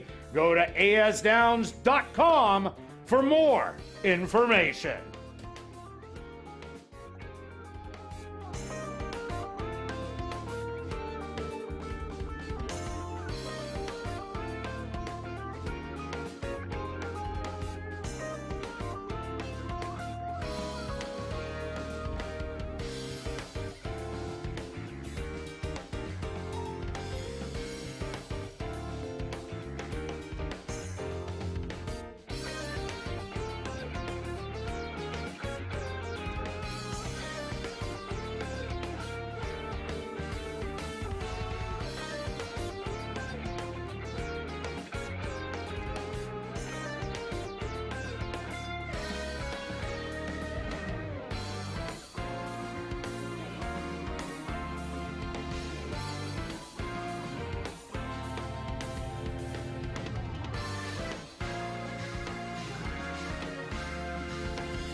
And welcome back down the paddock for race number 4. We have a $5,000 claimer for 3-year-olds and up that are non-3 lifers. They're going the 7 furlong distance. Quick look back at race number 3. Well, Kim's Texas Bling. I'm not sure if she exploded late or by y'all. Those strides were real short late. Yeah, I think it's a combination. Just it is warm out there. Was pressed a little bit early by the 4. I thought it was and the 1 was and there the 1. too. It was a smart ride on the 1. Pressed a little bit early to force the hand of the 2 Shelley Brown horses. Dropped back, waited, and took a run late. And yeah, that's why I think it's a bit of a combination. We know Kim's Texas Bling can close. We know she had some back class, so she's just figured it out. And Badri on a roll, 2 wins in a row. Okay, on to race number 4. We both like the same in here. We do. We'll probably see it the same way. We'll go with the 1 as the top selection. This horse was in for 10 non-3, which is a big drop because there's some pretty good horses. Well, E2 Babu is right there and has run a higher level throughout. 75 wide open, ran second. Second, and even before the previous was running higher. So that 10 down to 5 makes a difference. This horse ran such a nice race. First race over the track, going 5 furlongs. I think this horse could go to the lead, but doesn't need the lead. Normally a bit of a sprinter, going 7 around the 2 turns. All the races at Turfway Park, that's 1 turn. There's a Presque Isle at 1.70 miles. That's 2 turns. The horse ran evenly there. We know the horse can at least go around the 2 turns. Workout coming in. I don't know what kind of price you're going to get. It is my top selection. Yeah, another horse to look at, number 6, North Fork. Had the year layoff coming in and ran a good 3rd. First time out, as it had a bit of a wide trip. Then came back, lost to a hot horse in Drampa Caribou, but only by 3/4 of a length. And I really like that horse at 11-1 last time out. Now it has to deal with this field. I think Feller, the 5, is the speed. Shirley Sherman won't be too far away, but North Fork, I think, will be sitting in a good position.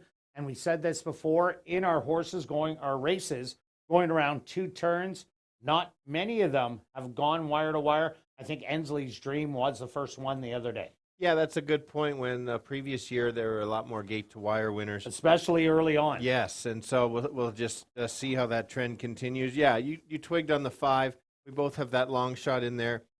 Saw the same thing. Probably was in for 10 non-3. Ran a really game race.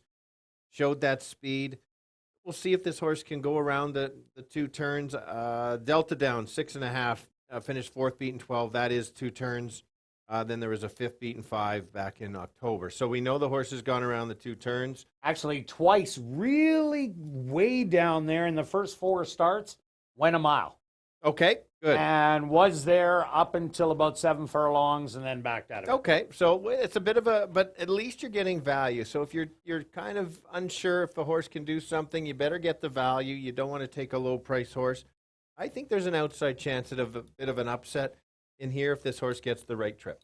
Another horse to look at, number 2, Peb. If you're looking for a horse to really improve, this can definitely be it. This horse is not a sprinter at all. As you can see, it started out last year in the allowance level and sprinted 3 times. Then when it went a mile, it got the win going wire to wire. I don't expect it to be on the front end, but it will be in contention. And now that it gets its preferred distance of 7 furlongs, the horse is 3 for 4 at 7 furlongs without a win, but still a second and a couple thirds. This is definitely a horse you can throw in. For sure, and a horse that does like to go the 2 turns is the number 7. As basically, you look at last year, was in Canterbury, won at a mile, and then only went 5 furlongs. Not a lot of chance there. I really like that there's a workout coming in. This is this horse's distance. This could be maybe your sneaky bombs away. It is 8-1, but it might even get even higher as they bet probably the 1 and the 6 down a little bit. Yeah, the other one sent out by trainer Jay Buffalo is number 3, Speedy Daredevil. This horse was also running route races in Canterbury last year. Ran a 2nd, beaten a nose, was placed 1st there. Then went over to Moosomin Downs and ran an even effort, but then ran a really big effort at Lethbridge, sitting off the pace, drawing off to win by 4. Didn't get a great break out of the gate last time out, fell back. And I think this horse will get better as they do go farther. It's a bit of a tough race, but Sven Balrup, the jockey, is riding very well.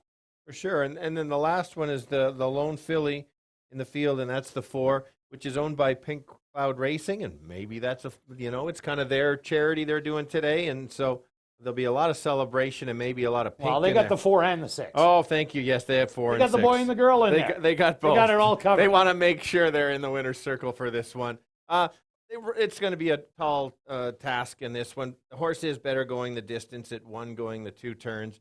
I think they're more in for a prep here. Stranger things have happened, but I'm going to do a wait and see. Yeah, she's kind of the type of horse that sits back, makes a late run, but the speed totally has to fold.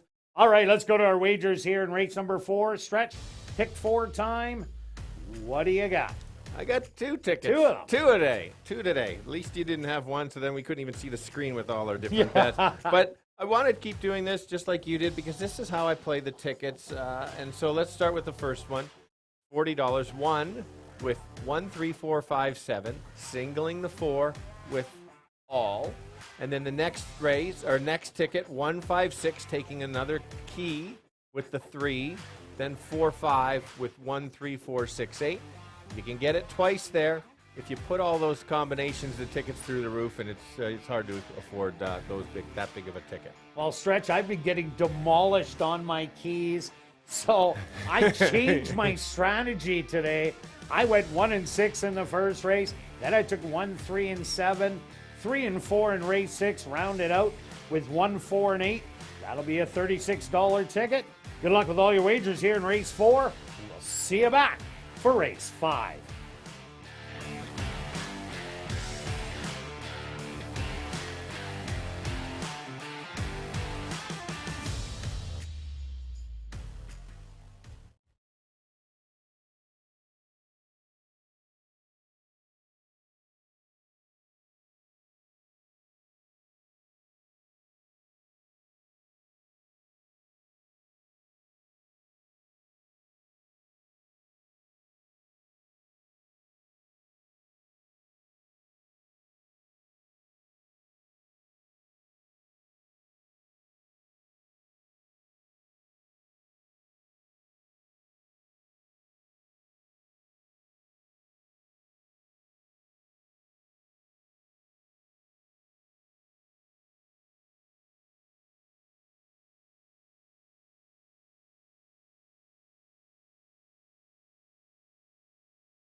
The horse on the track for race number 4. They're going to go 7 furlongs for $10,200.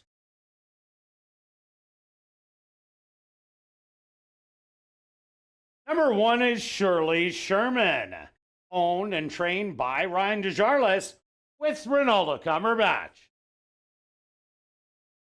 Number 2 is Peb, owned by High Road Stable, trained by Tiffany Husbands with Chavi and Chow. Number 3 is Speedy Daredevil, owned by Buffalo Racing Stables, trained by Jay Buffalo with Sven Balrup. Number 4 is Mucho Express, owned by Pink Cloud Racing, trained by Courtney Ross with Antonio Whitehall. Number 5 is Feller, owned by Mike Powers, trained by Jerry Gorno with Praven Badri. Number 6 is North Fork, owned by Pink Cloud Racing, trained by Devin Giddens with Demario Bino. Rounding out the field is number 7, Shinboro, owned by Lloyd Buffalo, trained by Jay Buffalo with Neville Stevenson. $50,000 guaranteed pick 4 wagering starts right here in race 4. They go to post in 3 minutes.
It's now 2 minutes to post time at ASD.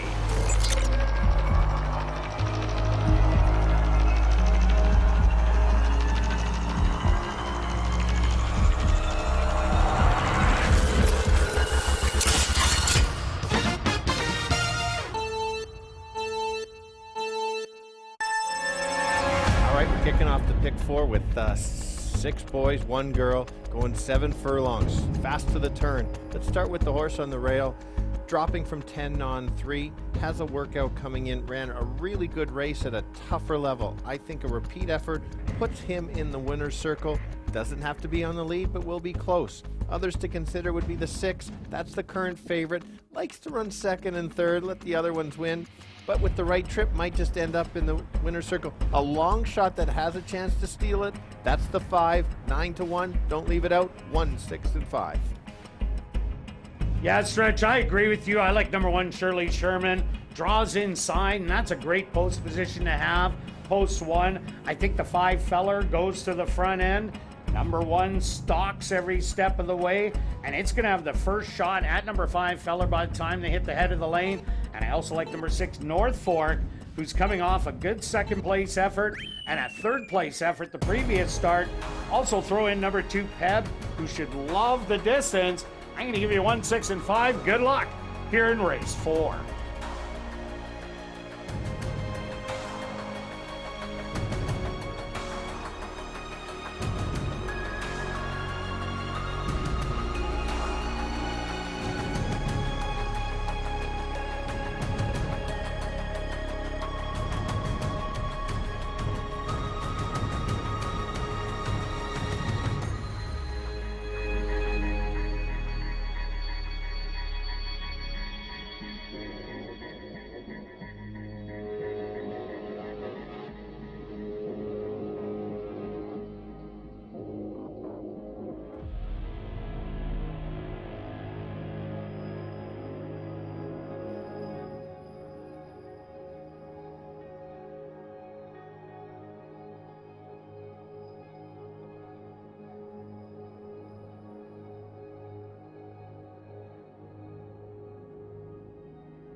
Shirley Sherman, the current 3-2 favorite, first into the gate. Heb is also in.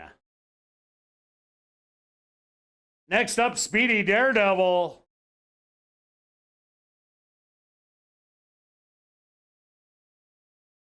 The lone filly, Mucho Express, moves in.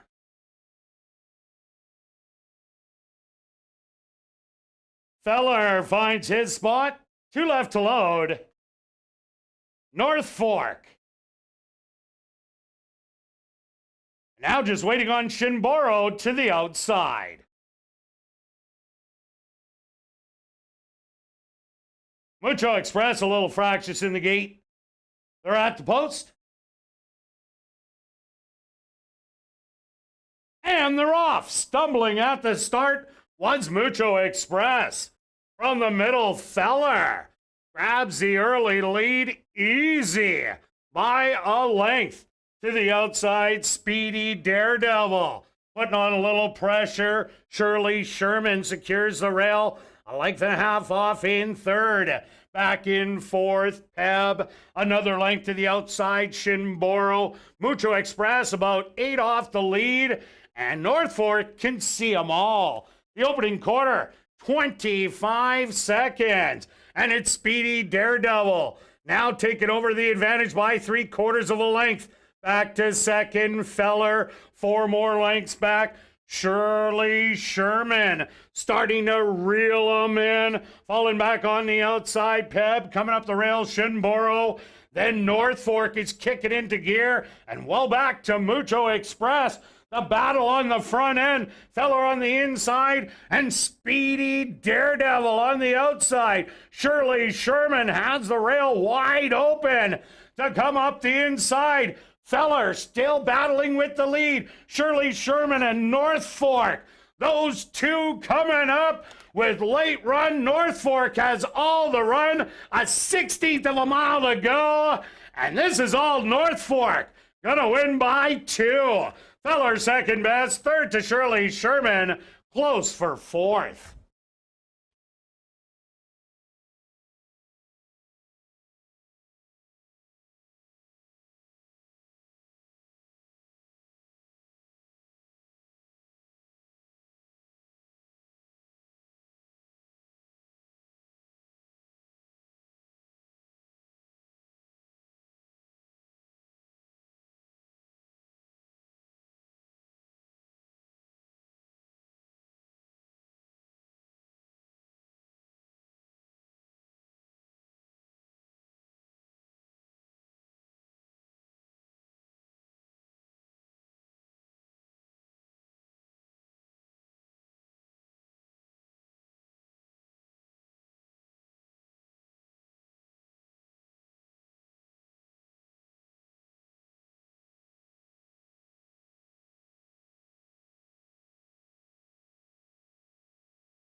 The stewards have posted number 6, North Fork, as your race winner. Second goes to number 5, Feller.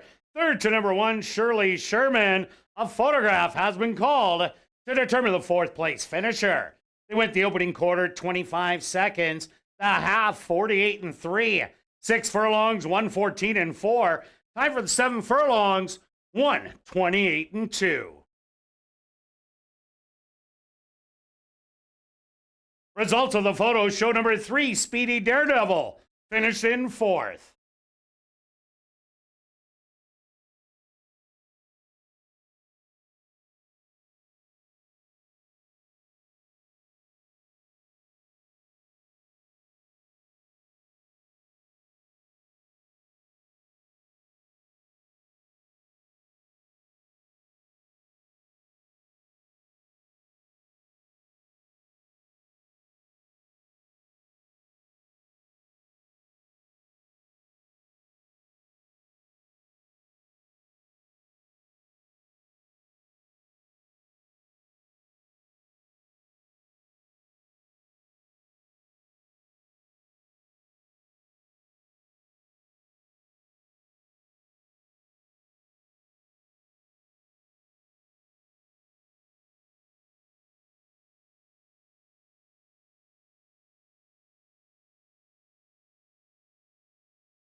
Now entering the winner's enclosure, the official winner here in race 4, that's number 6, North Fork.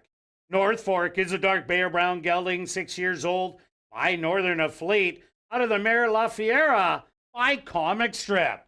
Owned by Pink Cloud Racing, trained by Devin Gittins, and ridden to victory by Demario Bino. Time for the 7 furlongs, 128 and 2.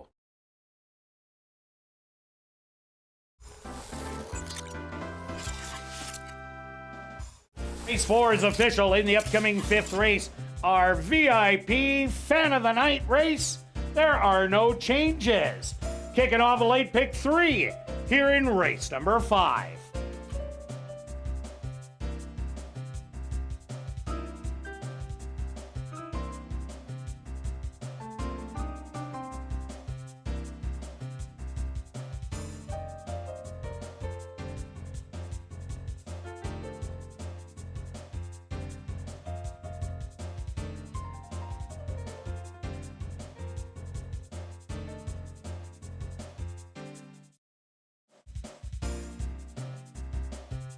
And just a reminder that if you're new to racing, to download the new Dark Horse Bets app.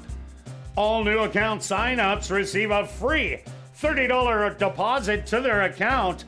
Dark Horse Bets app was designed for people new to horse racing, making wagering simple with smart picks predictions available for all races. Get your free $30 now by signing up for Dark Horse Bets. All you got to do is scan the QR code on the front of your program.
And welcome back down the paddock for race number 5 for this $10,000 claimer.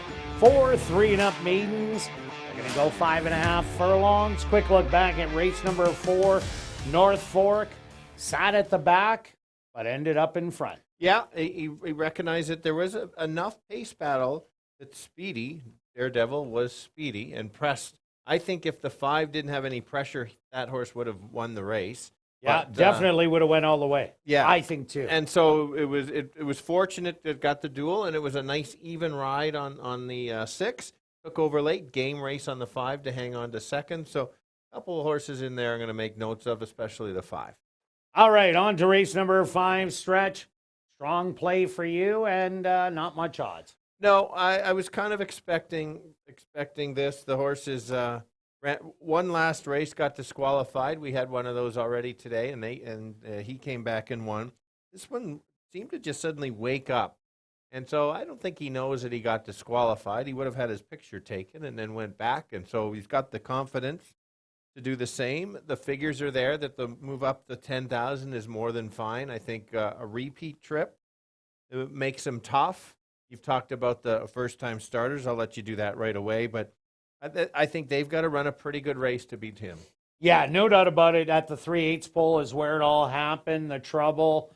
And Love Ours, after that, just took over and walked on the field by an easy 6. I went to number 1 looking for kicks. The dad looking at Lucky. He was a win machine.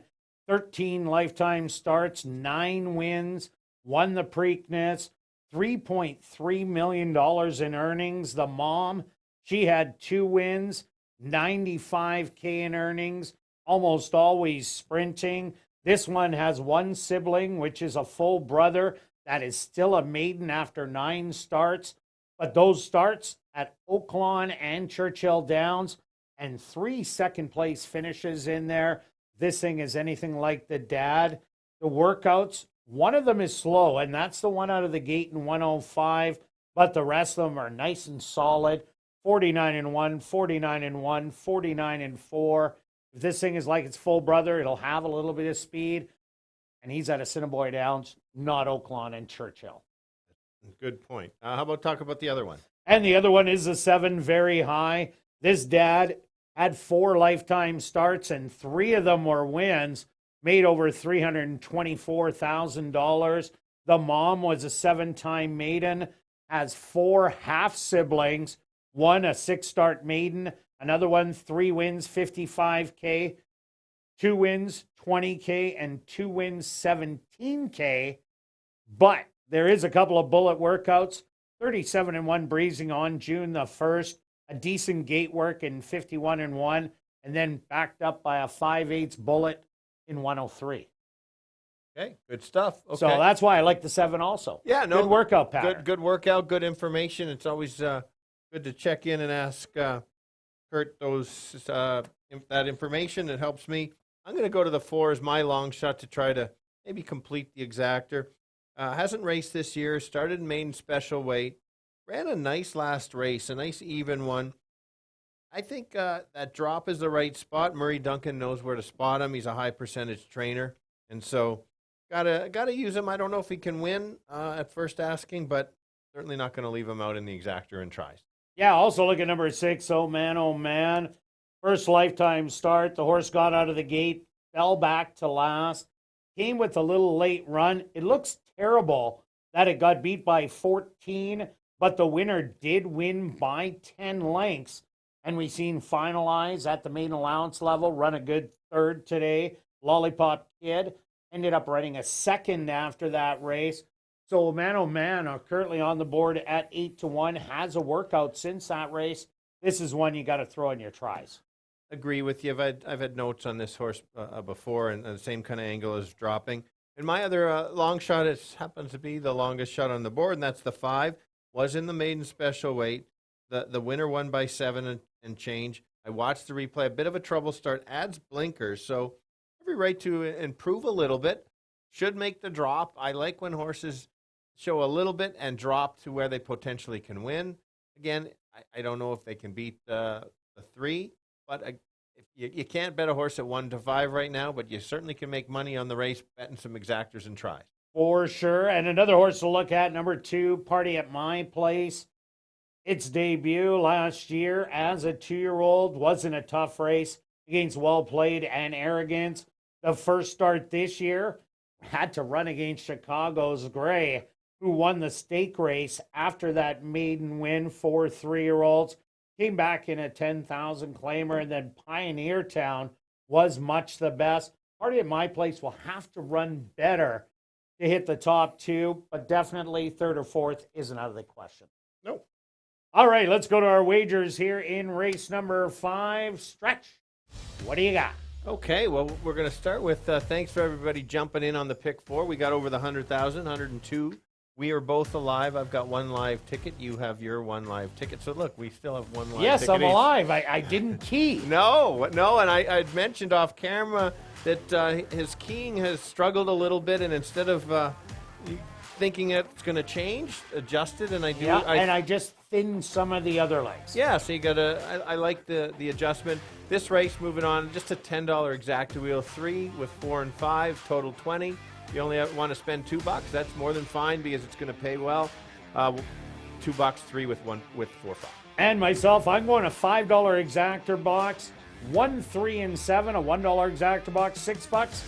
My $5 is $30. Good luck with all your wagers here in race 5, and we'll see you back for our featured race on the card, the 43rd running of the Chantilly Stakes.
Horse on the track for race number 5, our VIP Fan of the Night purse. They're going to go 5.5 furlongs for $13,500.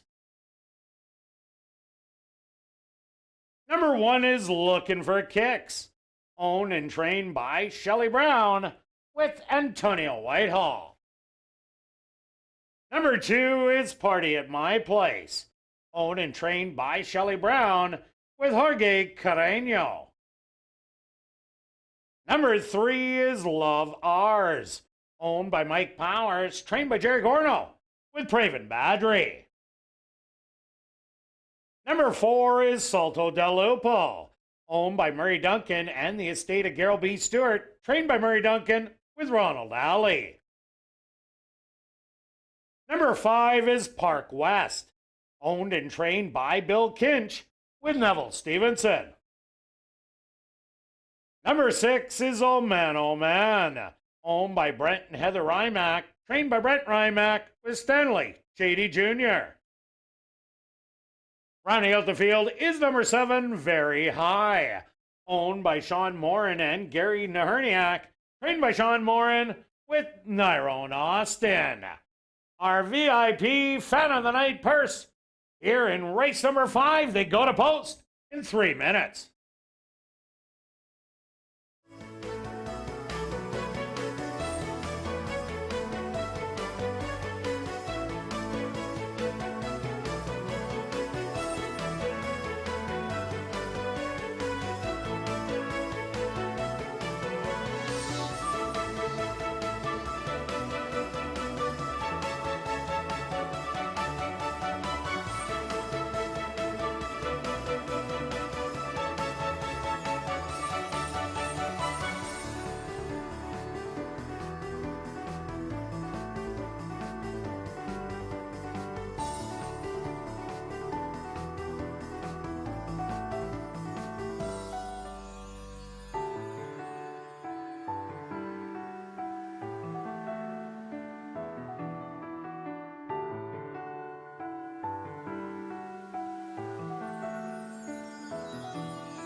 It's now 2 minutes to post time at ASD.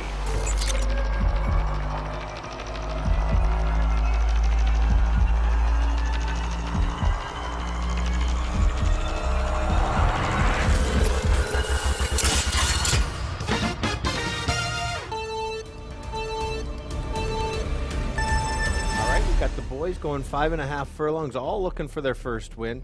Let's start with the big favorite as expected. Had a lot of early money. That means a lot of money went on it early. Not getting bet as much, still at 4 to 5. That last race did win, but got disqualified for some interference. Comes right back at a little higher level, runs back to that race. I think it'll be tough to beat. Maybe not the greatest of odds, but here are a couple long shots. The 4, first start, dropping in class, couple works coming in, 10 to 1, and an even longer shot at 20 to 1 is the 5, adds blinkers. That might help him out. 3, 4, and 5. Yeah, Stretch, I agree that the 3 is the one to beat after winning easily by 6, but I'm taking a shot on the 1, looking for kicks. The dad was a win machine, winning 9 out of 13. The mom was speedy. She won a couple. Good works coming in. The full brother, he can run, even though he hasn't broke his maiden yet at Oaklawn or Churchill Downs. Love Ours, second choice, and the 3rd, the other first-time starter. That's very high on the outside. The dad also won 3 out of 4 starts.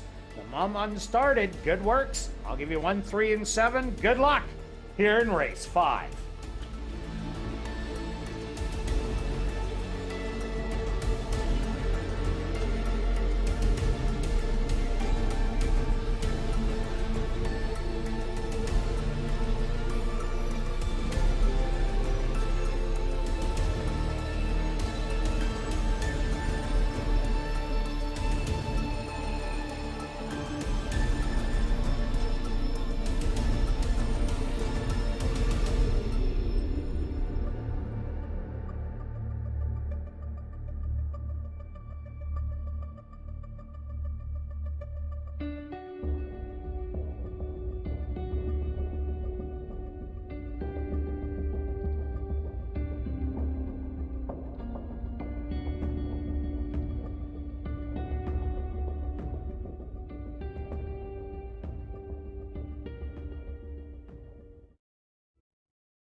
Looking for kicks, one of the 2 first-time starters.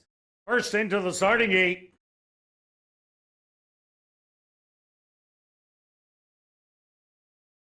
Party at My Place is now in. Next up, the 3 to 5 favorite. That's Love Ours. Is now in.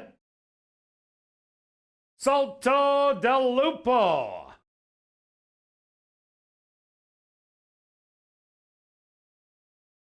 Set to go in from the middle. It's now Park West's turn. Walks right in, 2 left to load. Oh man, oh man. And just waiting on very high on the outside. The field is set, they're at the post. And they're off. From the inside, Party at My Place. flashing some early speed to the outside. Park West in second. 3 wide, very high. In between horses, oh man. Coming up the rail, Love Ours is making a move. 4 lengths back. Salto Del Lupo and looking for kicks. The early trailer. Love Ours now pokes ahead in front through a opening quarter of 23-1. Party at My Place. Right on the outside in second. 3 lengths back on the outside. Oh man, with Park West coming up the rail, looking for kicks. Salto Del Lupo in the trailer, very high. They hit the head of the lane. Love Ours, the 2-5 favorite, now drawing off on the field and up by 5. This is going to give Praven Badri his hat trick. A good late run from looking for kicks in second. Back to third, oh man, and fourth goes to Park West.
The Stewards have posted number 3, Love Ours, as the unofficial winner. Second goes to number 1, Looking for Kicks.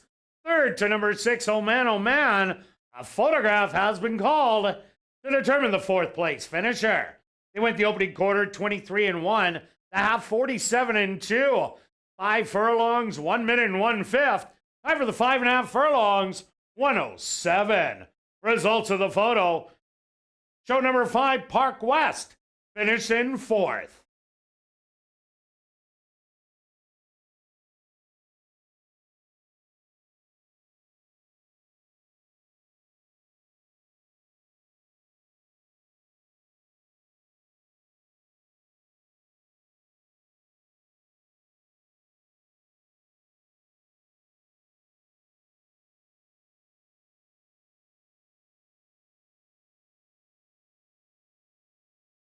Now entering the winner's enclosure, the unofficial winner here in race 5, our VIP fan of the night purse.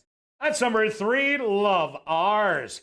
Love Ours is a dark bay or brown gelding, 4 years old, by Thirsty Giant, out of the mare Bringham's Love by Early Flyer. Owned by Mike Powers, trained by Jerry Gorno, and ridden to victory by Praven Badri. Time for the 7.5 furlongs, 1:07. Congratulations goes out to trainer Jerry Gorno and jockey Praven Badri, who team up for the double. 2 wins for trainer Jerry Gorno and jockey Praven Badri. Add 1 more to jockey Praven Badri, and he scores the hat trick. 3 wins for jockey Praven Badri.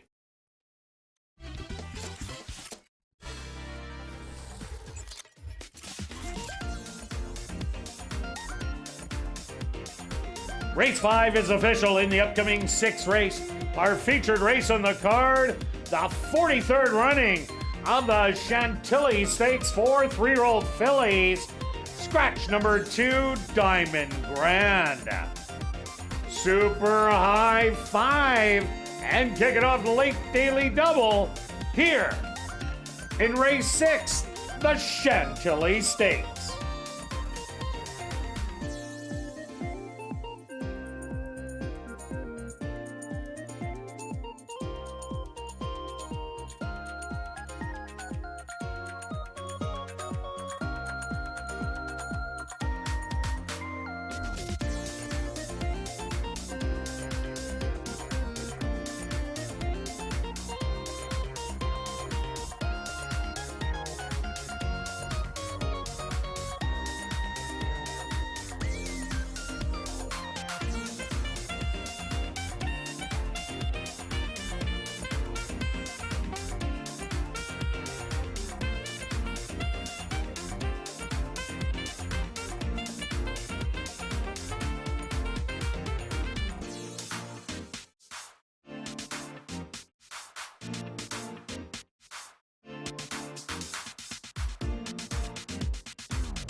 And welcome back down the paddock to our featured race on the card, the 43rd running of the Chantilly Stakes. 4 3-year-old fillies.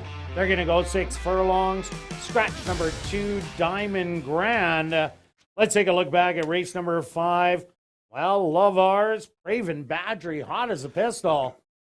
And 2 to 5 on the board. Looked the exact same as last race. Correct. It, as mentioned, just builds the confidence, and it showed. It was a right spot. Move the horse up to 10 and get a little more purse money and move on. And the 3-horse looking for kicks, that first-time starter. That horse looks like it can go a distance. So once they start stretching out even more, that horse, I think, will get even better. Yeah, it looked like it was a little green early, and then the nice gallop out at the end. So for sure, a good firster that has potential to win very soon. All right, on to the Chantilly. A couple invaders coming from Century Mile in Alberta. Stretch, you like one of them? I do. I Invader from Century Mile, as you said, looked good on the Century Mile. Didn't have a cleanest of trip, but Zentino made a nice, waited for the ride, everything to kind of open up for him at the start when he didn't get out well. Then made a nice move on the far turn, went after the lone speed.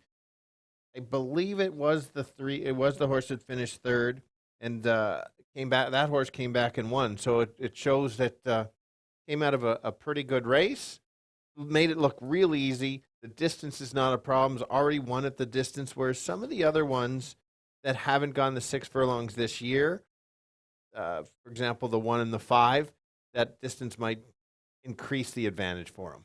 Yeah, Big Hug winning 5 out of 6, running second, DQ'd. But this horse comes to play every time. I ended up going to number 3, Reasonably Lovely. This was probably the biggest close out of any horse early on in the year. Reasonably Lovely came from the absolute clouds and finished with a pile of horse, only to lose by 2 lengths to 5 Spittin' Kitten, who had it all her own way on the front end. I expect a little bit more speed in here with Lady Cop, Spittin' Kitten, and Big Hug. So I think a closer might be able to get a piece of it. That's why I went to Reasonably Lovely, and I didn't like the horse at all last time out, but that race made me a believer. Yeah, and I'm with you too. A horse does something more than you expect, and I agree with you. It was almost an afterthought for that horse. Why are they in it? And it clearly belongs. I went to the speed.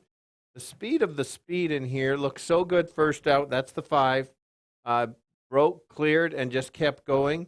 Maybe was getting a little bit tired at the end, but went fast early. If gets clear, might just go gate to wire. Has a nice workout coming in. I like that. And, yeah, if they don't press this horse, watch out. Yeah, another horse to look at. That's number 1, Lady Cop. Lady Cop was the champion last year. Lost in the Winnipeg Futurity. Little bit of a troubled trip in there as Cuban Cobra. Ended up getting the job done in the first start of the year. Never got away particularly well and spotted some lengths, but I like that she came running at the end. She wasn't giving up for her first start of the year. She also comes back with a solid 5 furlong work. What a 1-1 breezing. I think we're going to see a different Lady Cop today. Yeah, she ran a very nice first race. Clearly needed it. She certainly didn't disappoint for the layoff. I went to the 7 as my third selection. You like the 3 as a closer. 7 was my closer. If there is that duel, it does set up for her to be in the mix. And then does have a workout since at 48-1 at Century Mile. Would have liked to seen almost the workout here just to get used to the surface. You made a great point on ASD Live. Some of the Century Mile horses take to the track right away. Others don't. So yeah, after the previous, say, 5 years, there's been a lot that haven't taken to our track, as Century is a much more firm track. They're closer to Turf Paradise than to us. Ours is a little bit deeper, and we'll see if these horses can adjust. Some of them do, but some of them definitely don't. We're going to see how that does happen. But this horse was at Tampa, and that is more like ours, I think. Yeah, you're right. And at least this one, you're getting some value. You feel better about yourself taking a bit of a chance on a horse that's 7-1 than a lower price. So another horse to look at, number 6, Danzig Starstorm. Didn't fare so well first time out in the 1 and only stake. Was beaten by Lady Cop, Reasonably Lovely, and Spittin' Kitten. But I don't think that's the way this horse really likes to run. Usually it's more forward in the pace. I think last time was kind of a fluke. It needed that start over the surface, and I think this one will show much more. Agree with you. I didn't mind this horse last time to potentially be in the money. Gets another workout, so you're certainly going to get some improvement. 19-1, too, getting a huge value if you're a long shot player. All right, let's go to our wagers here in race number 6. Stretch, what do you have? I have a straight win bet. I didn't know what kind of price. Simply 40 win on 4. And myself, I like the 3 to go along with it. I like that 9 to 1, but I'm going to do a $10 exactor box, 3 and 4. Good luck with all your wagers here in race 6. We'll see you back for race number 7.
Assiniboia Downs is proud to present our featured race here in race number 6. It's the 43rd running of the Chantilly Stakes. For 3-year-old fillies, they're going to go 6 furlongs for $50,000. Number 1 is Lady Cop, owned by A2 Thoroughbreds and True North Thoroughbreds, trained by Michael Nault with Chavi and Chow. Number 2, Diamond Grand, was scratched. Number 3 is Reasonably Lovely, owned by James Parisian, trained by Steve Kepplin Jr. with Neville Stevenson. Number 4 is Big Hug, owned by Empire Equestrian and Carriage Farm, trained by Rick Hedge with Rafael Zentino Jr. Number 5 is Spittin' Kitten, owned by Marvin and Deb Buffalo and Arnold Suster, trained by Marvin Buffalo with Sven Balru. Number 6 is Danzig Star Storm, owned by Wind Dancer Stable, trained by Wendy Anderson with Antonio Whitehall. Rounding out the field is number 7, Super Carol, owned by Logan Gorst and Gary Colleen O'Hagan and Poitras Racing Stable, trained by Colleen O'Hagan with Enrique Gonzalez. Following the running of the Chantilly Stakes, Tom Gardapi Jr. will make a presentation to the winning connections. Post time for the Chantilly Stakes, 3 minutes away.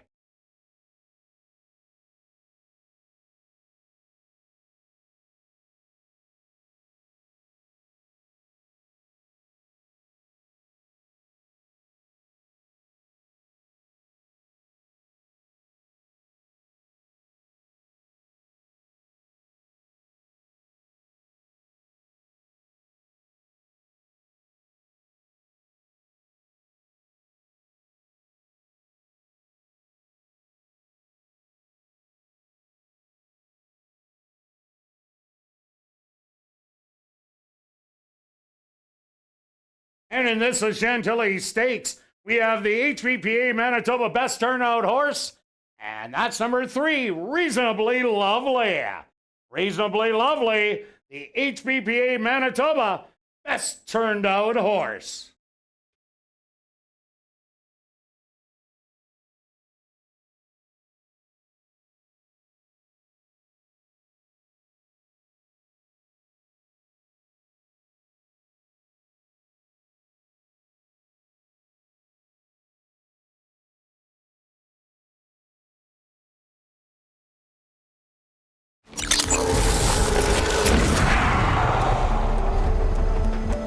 It's now 2 minutes to post time at ASD.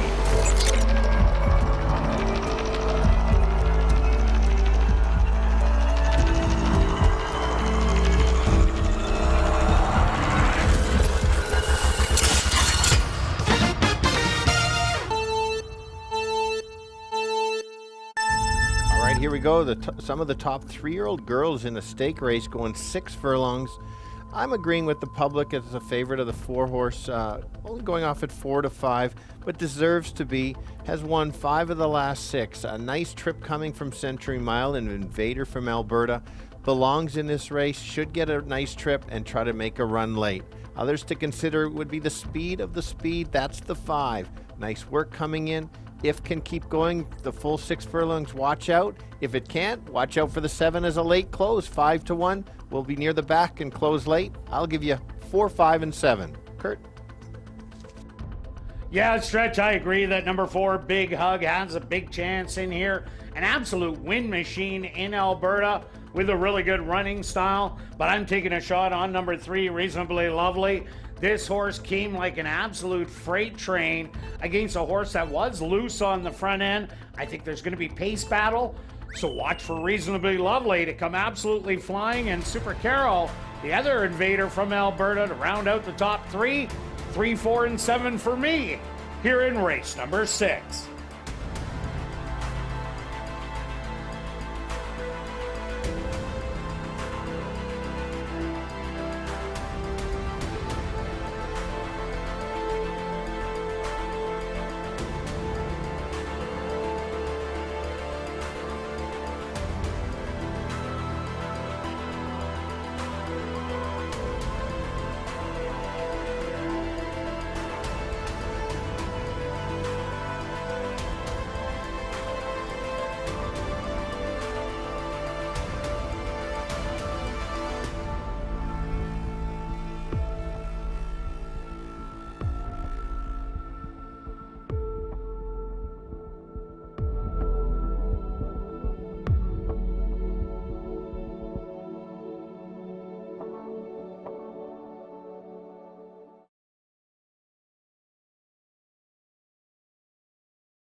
It's post time.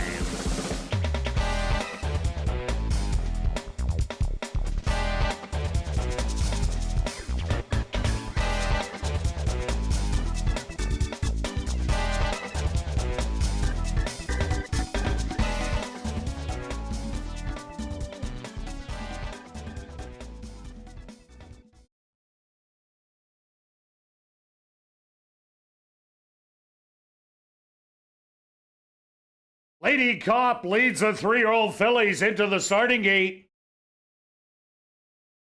Reasonably Lovely goes in. Next up, the even money favorite, Big Hug, is in. Spittin' Kitten will be next. Just 2 left to load. Danzig Star Storm. And now just waiting on Super Carol to the outside. The fillies are set. They're at the post. Lady Cop fractious in the starting gate.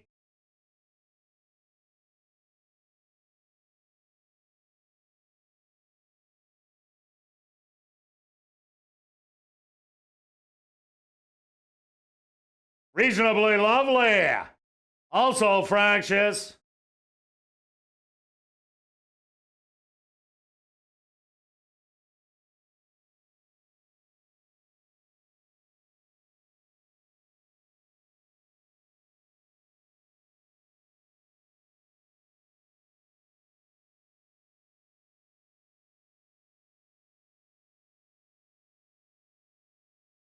Taking a quick look at number 1, Lady Cop.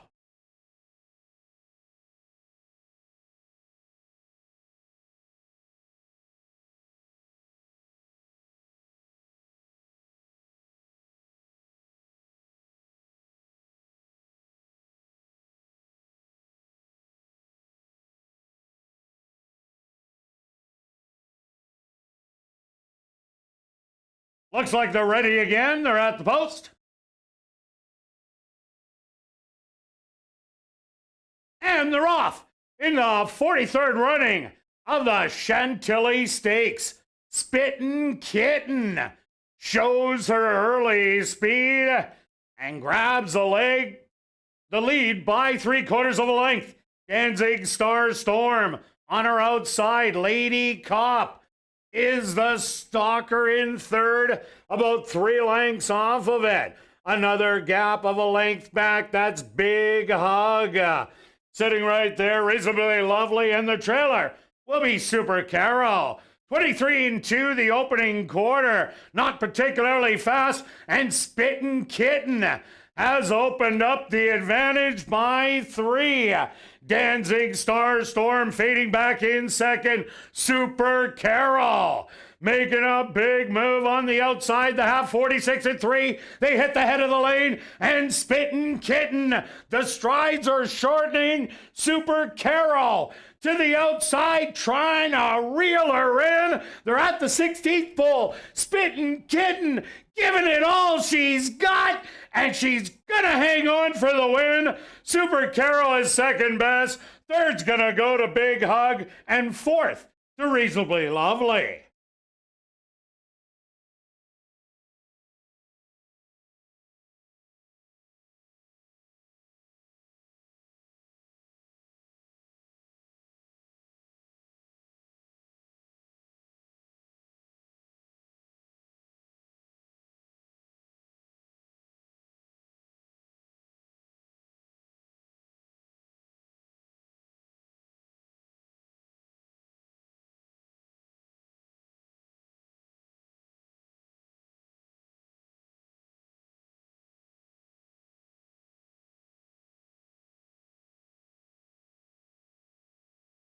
The Stewart's opposed to number 5, Spittin' Kitten.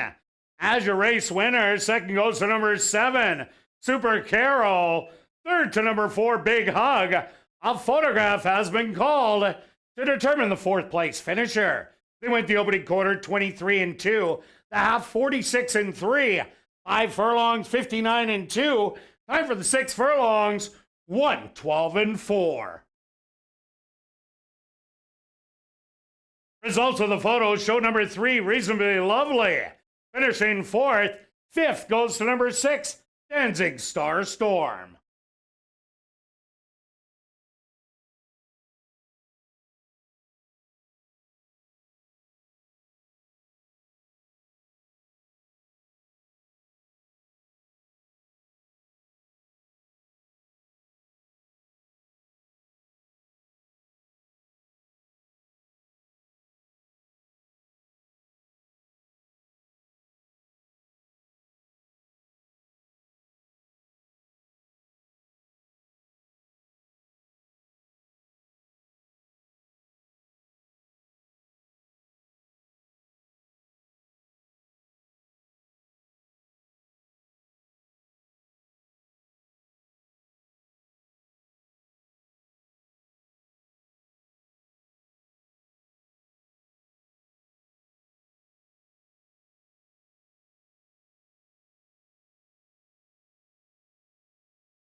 Now entering the winner's enclosure, the official winner of the 43rd running of the Chantilly Stakes.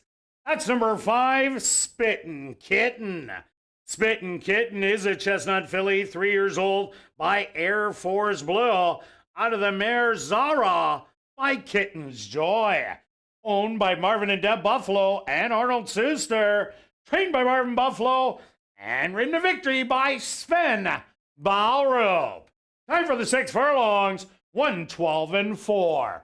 Assiniboia Downs is very pleased to have on hand Tom Gardapi Jr. to make a presentation, as Tom did train Honorable Lady, who won the 30th running of the Chantilly Stakes 13 years ago.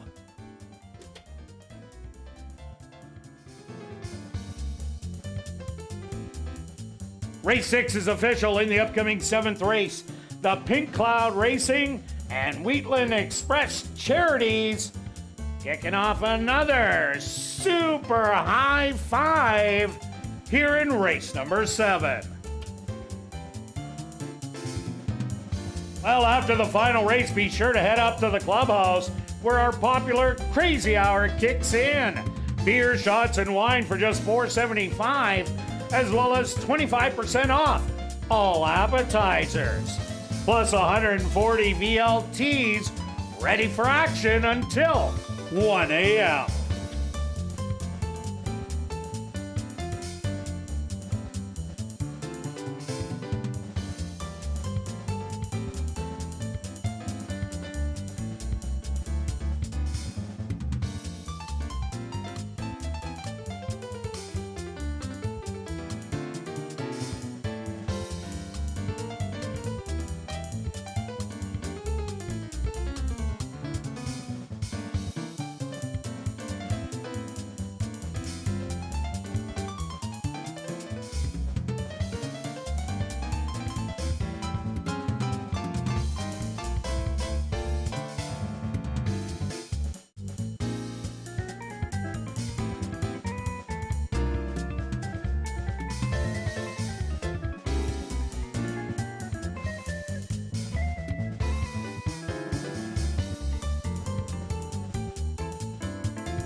And welcome back down the paddock for race number 7.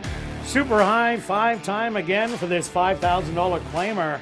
For fillies, mares 3 and up that are non-4 lifers, they're going to go 6 furlongs.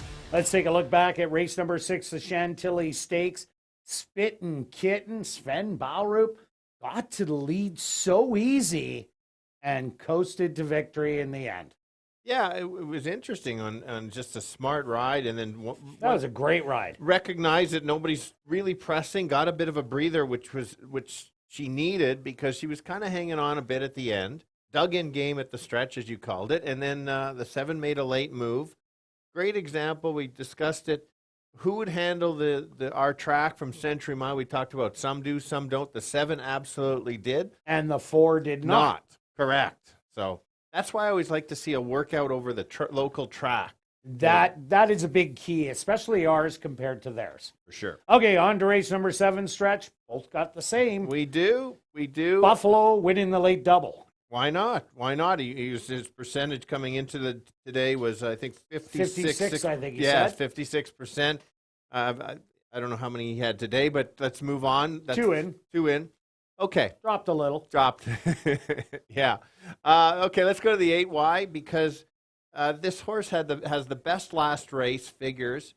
Yes, moving up, but can move up. I've talked about this over the year so far is you can see which ones belong in a little bit of a higher class. I think this one does. I think they figured it out. This horse likes ASD, doesn't like Century Mile, which is a good example of that. Look, you see it September 19th, 1 by 5, then goes to Century Mile. Oh, that was good that day. Yeah. I really like that horse. Yeah. 5-1. On that day, and then you probably didn't like him the next day. It suddenly goes off at 46-1. Yeah, I don't know didn't like any of those Century races. So anyway, I think the horse, this is about right price. We got a full field, lots of angles to use.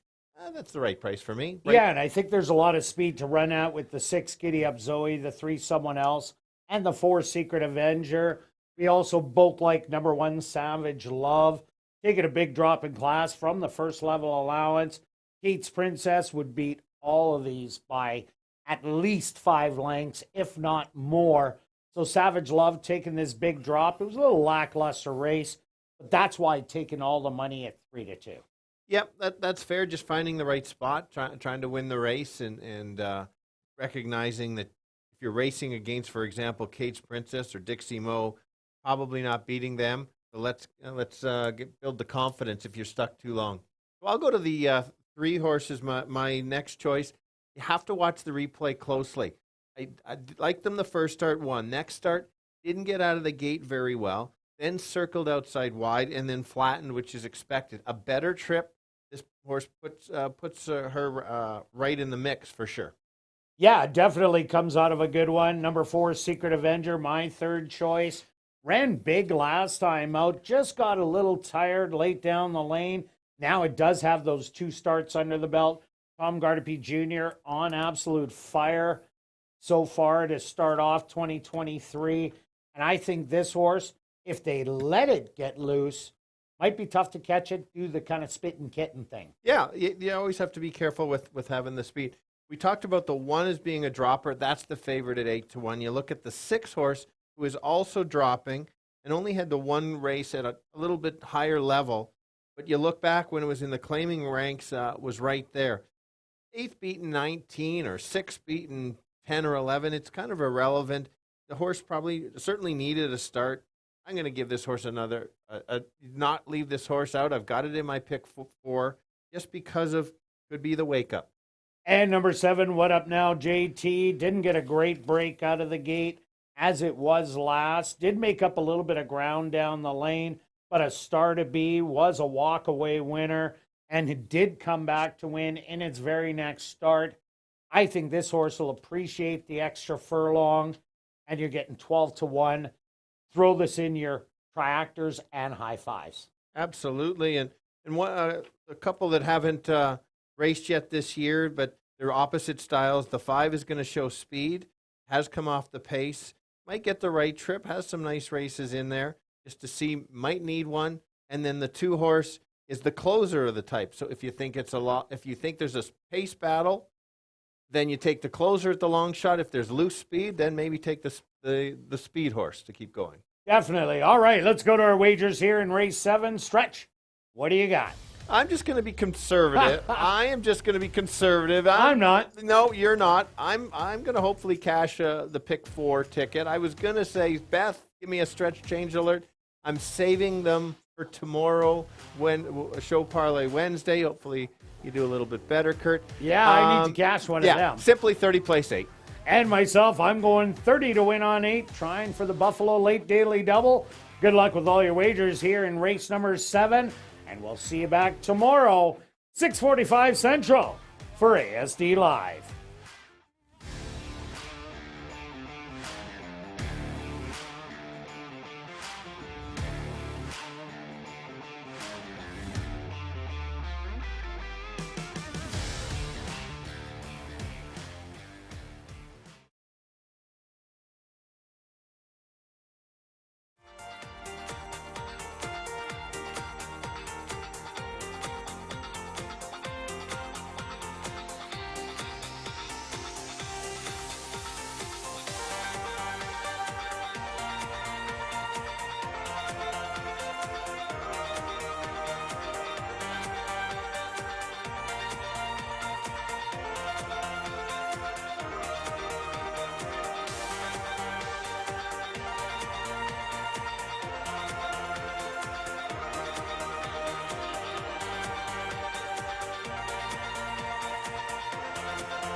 The horse on the track for race number 7, the Pink Cloud Racing and Wheatland Express Charities.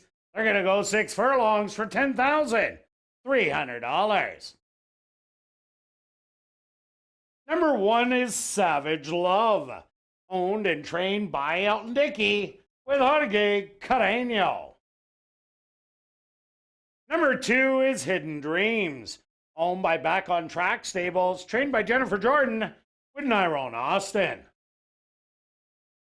Number 3 is Someone Else, owned by Devin Gittins and Gregoire Mavales, trained by Devin Gittins with Demario Bino. Number 4 is Secret Avenger, owned by Kenneth R. Gardapi, trained by Tom Gardapi Jr. with Ronald Alley. Number 5 is Lady Nyla, owned and trained by Don Senebald with Antonio Whitehall.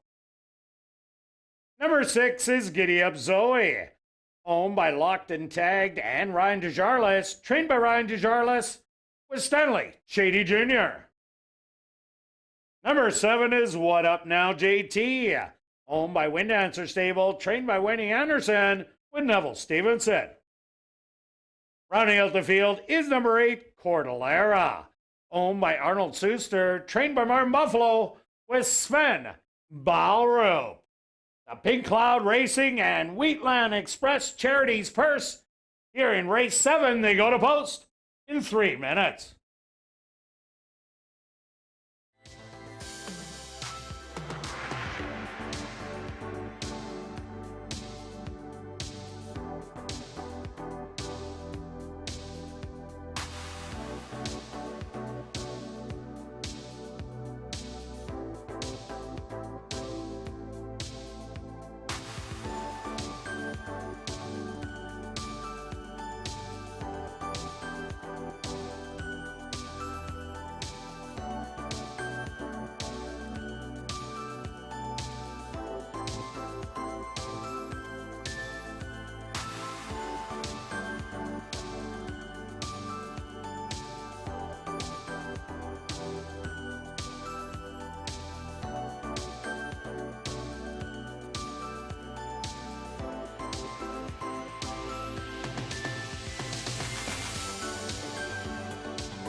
It's now 2 minutes to post time at ASD.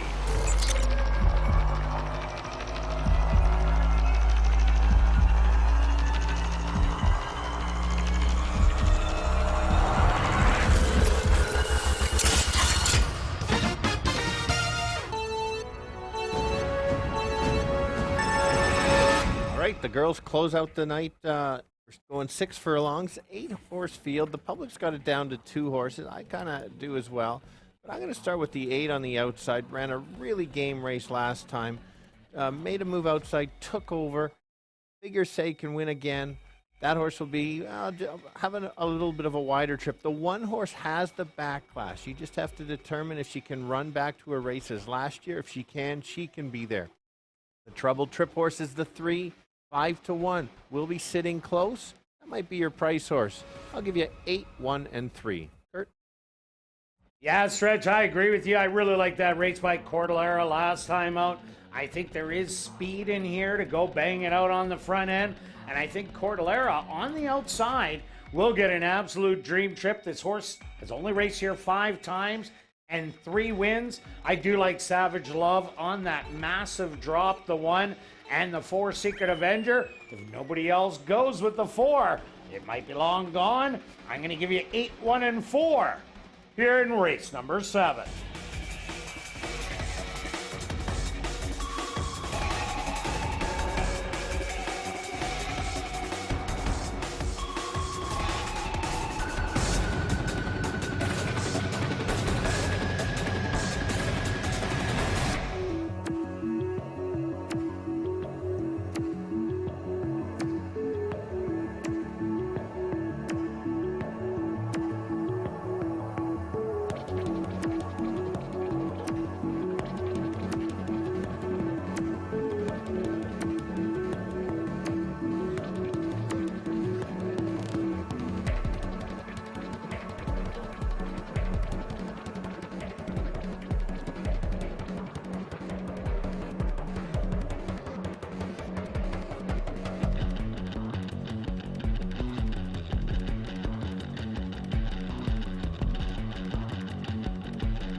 It's post time.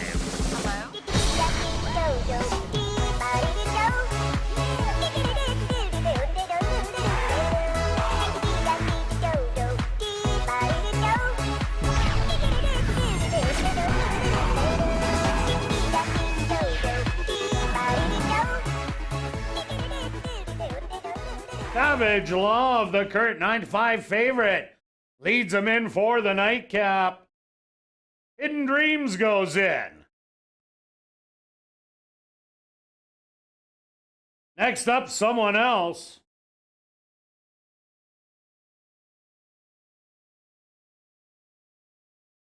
Secret Avenger walks up and in. Lady Nyla's turn. Next up, Giddy Up Zoe. Just 2 left to load. What up now, JT?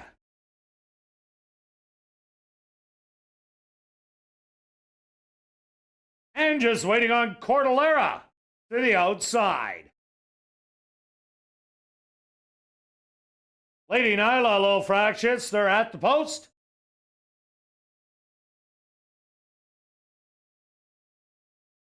And they're off. From the middle of the track, that's Giddy Up Zoe. She's flashing some early speed to the inside. Secret Avenger and someone else. 3 wide in fourth. That's What Up Now, JT. Savage Love on the rail in fifth. To her outside in sixth, Cordillera. And another length back to our trailers, Lady Nyla and Hidden Dreams. 23 and 4 the opening quarter. A quick one. And Giddy Up Zoe getting company from someone else on the outside. Secret Avenger trying to move up in third. Fourth on the outside. What Up Now, JT. Slithering through on the rail is Savage Love. Cordillera taking the wide route. They hit the head of the lane. And the leader is someone else by 2. On the outside, Savage Love is going to try and get there. A 16th of a mile to go. And someone else is going to hang on very close for second between Savage Love and Cordillera. Fourth went to Giddy Up Zoe.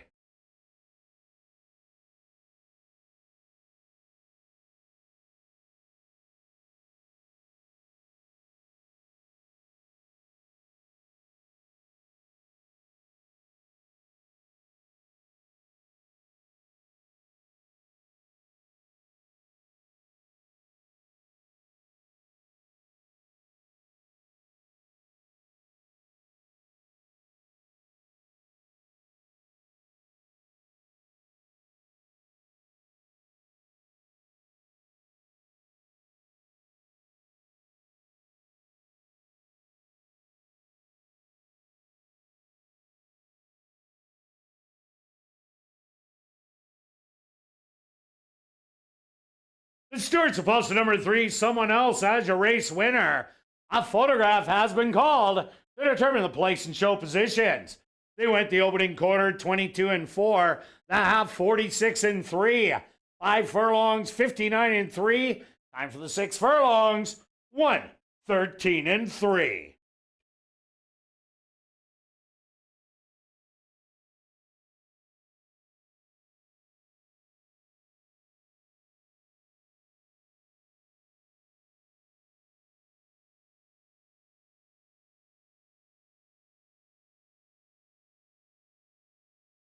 Results of the photos show number 1, Savage Love, finishing second. Third goes to number 8, Cordillera. Fourth to number 6, Giddy Up Zoe. And fifth to number 7, What Up Now, JT.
Now entering the winner's enclosure, the unofficial winner here in race 7 of the Pink Cloud Racing and Wheatland Express Charities, that's number 3, Someone Else. Someone Else is a chestnut mare, 6 years old, by Booze, out of the mare Just Bluffing by Pine Bluff. Owned by Devin Gittins and Gregoire Mavales, trained by Devin Gittins, and ridden to victory by Demario Bino. Time for the 6 furlongs, 1:13 and 3. Congratulations goes out to trainer Devin Gittins and jockey Demario Bino, who team up for the double. 2 wins for trainer Devin Gittins and jockey Demario Bino.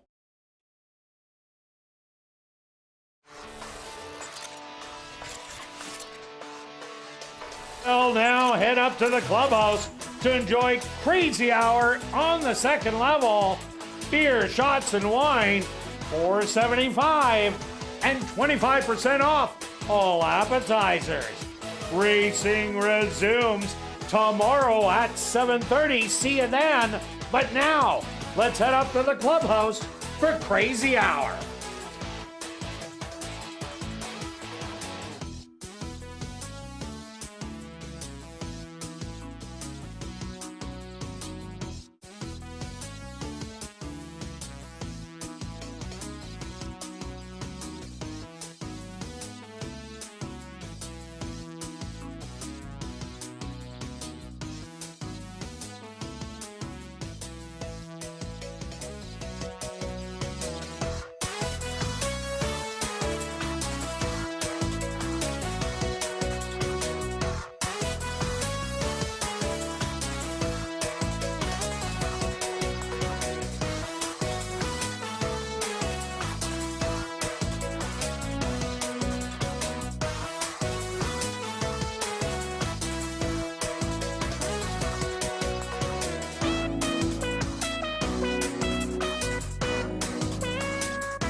never been to NHC, this is what it is right here. This is awesome.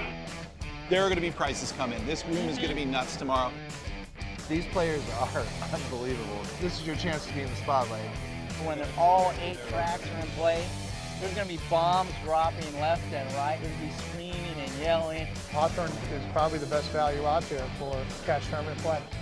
If you're serious about contests and you want to experience the NHC, you have to find a way to get to Hawthorne as many times as you can. You absolutely have to. The reason I think the Hawthorne contests are the best value in contests, there's no entry fee. Hawthorne is giving away seats. You have to play in those events because, you know, we all know what the cost of an online NHC seat is. Got some free entries, come out to Hawthorne, so I made my first trip and had a great time. If you're playing contests, Hawthorne is a great spot to be. You know, there's no takeout of the contest. It's a great place for horse players to either qualify here or play in some live money contests.